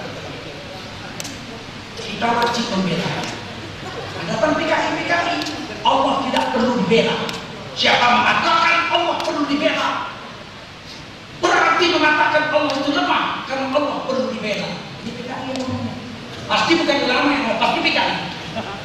Karena kalau ulama Allah itu perlu dibela, bukan demi untuk keperluan Allah, tapi untuk keperluan kita. Allah itu tidak perlu disembah bagi Allah, tapi kita perlu menyembah Allah. Semua dunia mau menyembah Allah, Allah tetap Allahu Akbar. Betul? Seluruh dunia menyembah Allah pun Allah tidak betapa besar, Allah tetap Allahu Akbar. Sama dengan membela. Kalau agama dihina orang, kita wajib membela. Kata Allah begini, ya ayyuhalladzina amanu kunu ansarullah. Ini surah As-Saff ayat terakhir. Kamu orang beriman, jadilah kamu penolong agama Allah. Perintah Allah ini fil amal kunu ansarullah. Jadilah penolong agama. Kama qala Isa bin Maryam lil hawariyin. Sebagaimana Nabi Isa pernah berkata kepada kaum Hawariyun, murid-muridnya, 3 Man ansari ilallah. Siapakah di antara kamu yang mau menolong agama Allah? Qala al-hawariyun. Berkata kaum Hawariyun, nahnu ansarullah. Kamilah yang akan membela agama Allah. Pada saat itu orang pecah dua. Fa'amanat ta'ifatum min bani Israel. Sebagian Bani Israel beriman, mengikuti ajakan Allah, bangun membela agama. Wa kafarat ta'ifah. Sebagian lagi kafir, justru membela penista agama. Jadi pecah dua.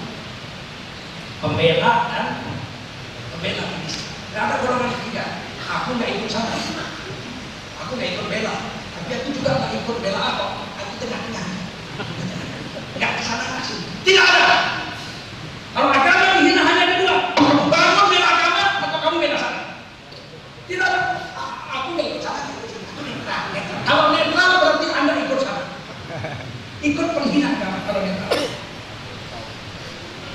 Dari mana tentu kalian ambil dalil ini? Hadis Nabi itu manro aminkum mungkaran dan yubayyinuhu. Kalau kau lihat kemungkaran, ini lebih tinggi dari mungkar bahwa penghinaan agama ini. Kalau kau lihat kemungkaran, cegahkan kekuasaan. Kalau kau polisi tangkap, kalau kau presiden perintahkan Kapolri tangkap. Begitu. Pokoknya dengan kuasa. Kalau nggak sanggup dengan kuasa, kami disani. MUI keluarkan fatwa pernyataan agama, menghina ulama, menghina Quran. Kalian menjerit, tolak, kalau itu tak sanggup yang ketiga, tapi qalbi, benci dengan hati. Wadzalika atqatul iman, benci dengan hati sebenarnya iman. Jadi minimal, kalian benci. Kalau kalian bilang aku tak bela sana, aku juga tak bela sini. Aku netral. ke sana. Paling tidak aku nggak sanggup lah macam kalian ke sana ke Monas, tak ada duit. Mau merangkak jauh kali. Dalam ini malah benci aku nengok hidungnya, tengok macam hidung berdua lah tu tengok.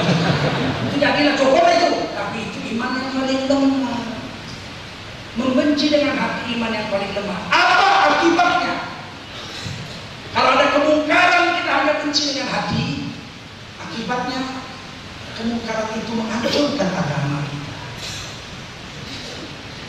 Kalau ada kemungkaran kita cuma benci saja, hancurlah agama. Contoh, saya jemur padi di halaman rumah, duduk di kursi menunggu padi jangan dimakan ayam tetangga. Sedang saya tunggu, tiba-tiba datang ayam 200 ekor dari ayam tetangga. Makan ayamnya 200 ekor. Saya melihat ayam itu dan mencium.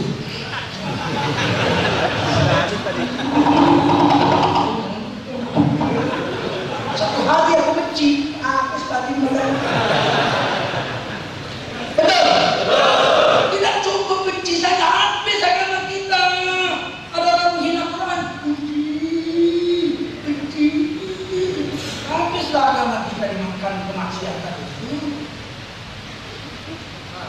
Yang kedua pakai mulut berubah sebentar. Sebentar. Saya pernah tes, bibi saya bilang waktu saya kecil, kok jaga Pak. Kalau ada ayam kursi, jangan pergi kemana-mana, duduk saya di kursi. Namanya anak kecil suruh duduk, bagaimana lah betah? Datang ayam, kusir, loncat ayam, senang kan? Gak berapa menit datang lagi ayam-ayam itu. Saya bentak kedua kali, loncat sikit. Tadi loncat jauh, ini loncat tinggi. Lama dimakannya lagi. Yang ketiga sebentar, cuma noleh aja dia. Gak loncat lagi. Ini pengalaman.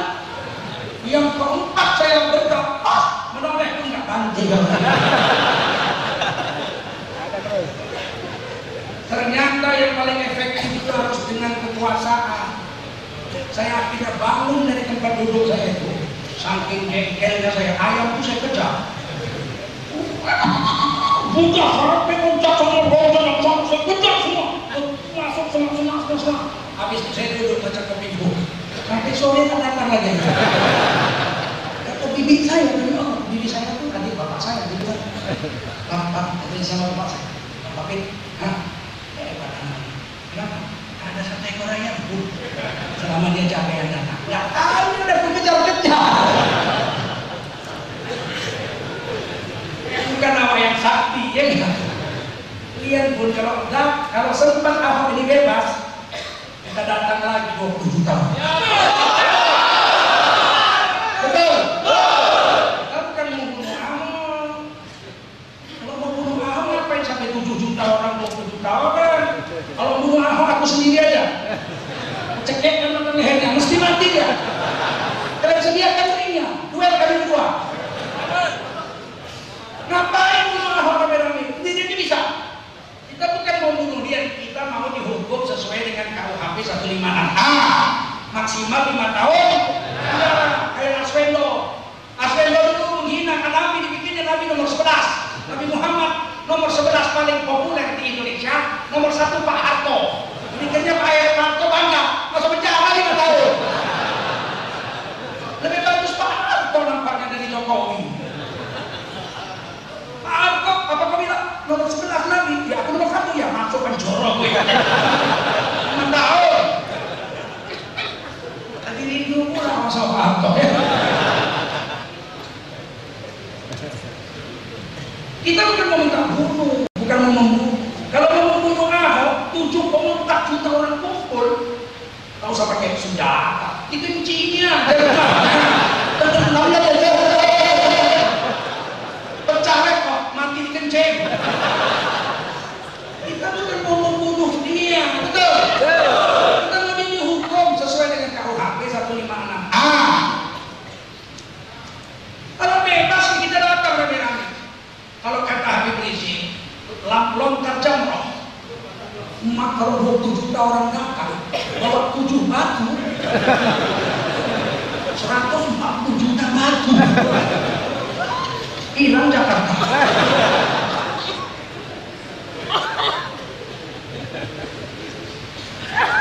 Saya kurang setuju. Kalau kita bawa batu 140 juta batu yang kita lempar polisi kawan kita. Kemana kita polisi?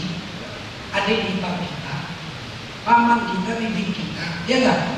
Jadi Allah pakar karena Allah pakar. Gak usah dan dilempar. Kalau dia lepas dari penjara, saya mau usul kalau kalian mau. Di Indonesia udah saya usul di mana-mana. Kalian dari sekarang kumpul duit. Jangan kalian belanja macam-macam yang gak penting. Pulsa sedikit saja. Rokok stop. Macam mana kalian mau perang? Allah Akbar. Mulut bau tembakau. Kata setan mau perang apa? Kencing iblis kau isi. Tembakau itu kencing iblis. Dalam kitab Kasut Asrar. Makanya orang merokok iblis kera, setan dipukuli. Kenapa kalian tak modal orang itu? Gak usah bos. Kenapa? Mereka CS kita. Kencing bos aja bisa. Jangan belanjakan duit untuk sembarangan. Sampai hari ini kumpul duit, simpan duit. Kalau Ahok bebas, kita sudah tidak perlu keluar rumah. Semua tinggal di rumah saja. Yang sekolah jangan sekolah, yang jadi guru jangan jadi guru, yang jadi kuli jangan jadi kuli, yang jadi pilot jangan mau jadi pilot. Kita di rumah saja, nggak usah kerja. Nanti datang polisi, kenapa kau nggak kerja? Ya nggak kerja ngapain? Istri kita nanya, bapak kerja nggak punya? Makan apa? Udah aku sediakan sebulan. Ini beli. Dari mana? Berhenti merokok. Terus ngapain sebulan ini? Ini tidur-tiduran aja. Saya mau tahu kalau ini terjadi mau apa Indonesia? Siap? Siap. Udah hadir aja kita bikin begitu. Pasti sidang DPR, sidang umum DPR MPR untuk menurunkan presiden. Paham? Tidak mogok. Siapa tidak mogok? Mogok tuh mobil, habis bensin. Mogok, buka. Ngapain? Di rumah. Ngapain di rumah? Pulang madu. Kami mau gelitik-gelitikan sama istri, ya enggak? Salah rupanya? Ya. Udah, itu aja. Ngapain bawa batu? Dari sekarang, udah berapa menit disediakan untuk makan 1 bulan? Begitu, tunggulah. Begitu diumumkan bebas, marah orang Islam? Tidak. Marah kan? Enggak. Terus ngapain? Enggak apa-apain, gelitik anak ini. Mau tahu aku macam mana Indonesia kalau itu kita buat? Orang Riau siapa? Siapa? Buat sahabat ada kok. Ya kan? Orang Nias yang kerja bukan awak. Orang Indonesia orang lain berdoa sahabat. Anggota ikhlas, sedih ikhlas. Itu adalah ceramah hari ini. Kesimpulannya orang Islam bukan teroris, betul? Justru orang Islam yang 2 tahun ini tertekan dalam segala bidang, betul? Sampai bilang Cina pun nggak bilang boleh. Bilang Cina nggak boleh. Coba, kan dahsyat kali. Jangan bilang Cina, rasis, anti kebinekaan. Kecapkan. Apa-apaan ini? Kalau bilang Jawa boleh. Jawa boleh. Dasar berpulau. Tapi kau Melayu. Cina mau rasis. Salah. Anti bineka. Bapak nggak boleh bilang Cina macam anak jajahan pula kita. Sejak kapan Indonesia ini dikuasai Cina sampai mengatakan Cina pun tak boleh? Apa ini? Padahal semuanya Cina. Negaranya Republik Rakyat Cina. Pesawat terbangnya Cina Airline, betul? Makanannya restoran makanannya makanan Chinese food. Handphonenya handphone, motornya motor, gadisnya gadis, kungfunya kungfu. Belanja ke pasar, mau beli petenya pete Cina. Apa besok harus tukar? Wah, beli pete Tiongkok.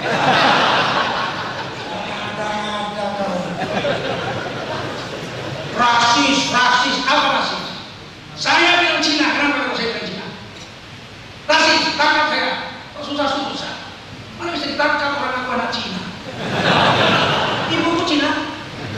Nenekku Cina, bapak kakekku Cina, sepupuku Cina, bibi-bibiku Cina. Mau apa? Oh pakai tentu, bapakku. Bapakku ibu Cina. Ayah. Nanti saya tulis di Twitter, fungsi pacar. Untuk kakek nenek, bibi, paman, sepupu, saudara-saudara, teman-teman, fungsi pacar. Ada yang marah, munafik kau. Munafik apa? Selamat hari Natal boleh, fungsi pacar boleh. Boleh fungsi pacar budaya. Selamat hari Natal ibadah. Bukan aku yang bodoh, kau yang bodoh. Paham? Gak percaya karena orang Cina. Apa gak kalian lihat mataku Cina? Gak kalian lihat kulit Cina? Ada orang kalian macam gini? Gak kalian lihat hidung pesek hidung Cina? Bukan hidung Arab ini, betul? Masuk dalam, yakinlah kalian aku Cina. Dan aku tidak terhina dengan Cina.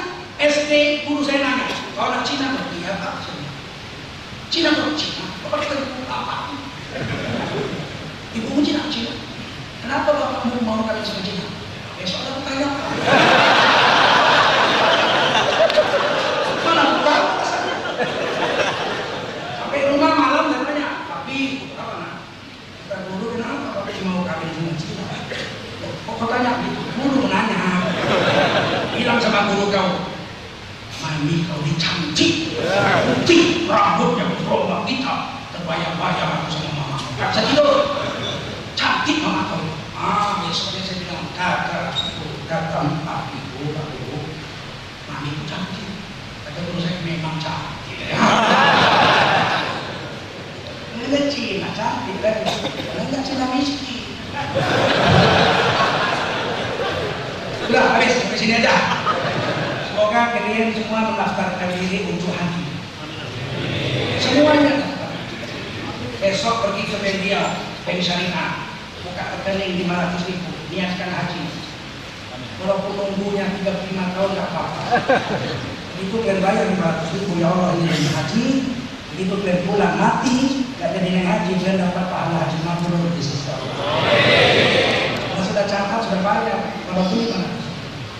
Umroh juga, jangan bilang saya niat umroh nggak niat. Semua kita wajib niat umroh, wajib niat haji. Semua niat umroh, semua umroh dan sunat. Umroh wajib dalam mazhab Syafi'i. Umroh wajib dalam mazhab Syafi'i bagi yang mampu. Karena perintahnya pakai waqaf kata Imam Syafi'i. Ilmul hajja wal umrata illa. Sempurnakan haji dan sempurnakan umroh karena Allah pakai waqaf. Kalau hajinya wajib, maka umrohnya juga. Insya Allah kita semua naik haji. Dan izin Allah mudah-mudahan kita semua umroh. Dan kita mati masuk surga bersama-sama. Ya Allah jadikanlah kami mujahidin yang membela agama kami dengan seluruh darah, air mata dan harta darah kami. Matikan kami sebagai mati syahid di sisi-Mu ya Allah. Jadikan kami pembela agama ya Allah. Begitu juga istri, anak, cucu, cicit kami sampai hari kiamat. Satukan kami bersama mujahidin di hari kiamat dan di dunia ya Allah. Matikan kami bersama nabi-nabi, para syuhada dan sholihin ya Arhamar Rahimin. Allahumma sholli ala sayyidina Muhammadin wa ala alihi wa sahbihi ajma'in. Rabbana ighfir lana wa liwalidina warhamhum kama rabbawna shighara. Jami'il muslimin wal muslimat wal mu'minina wal mu'minat bi rahmatika ya Arhamar Rahimin. Rabbana atina fid dunya hasanah wa fil akhirati hasanah wa qina adzabannar. Sallallahu alaihi wasallam ala sayyidina Muhammadin wa ala alihi wa sahbihi ajma'in. Alhamdulillahi rabbil alamin. Saya tutup dengan pantun. Pak Dolah beli rupiah, jalanan licin dia terjatuh. Billahi taufiq wal hidayah. Wassalamualaikum warahmatullahi wabarakatuh.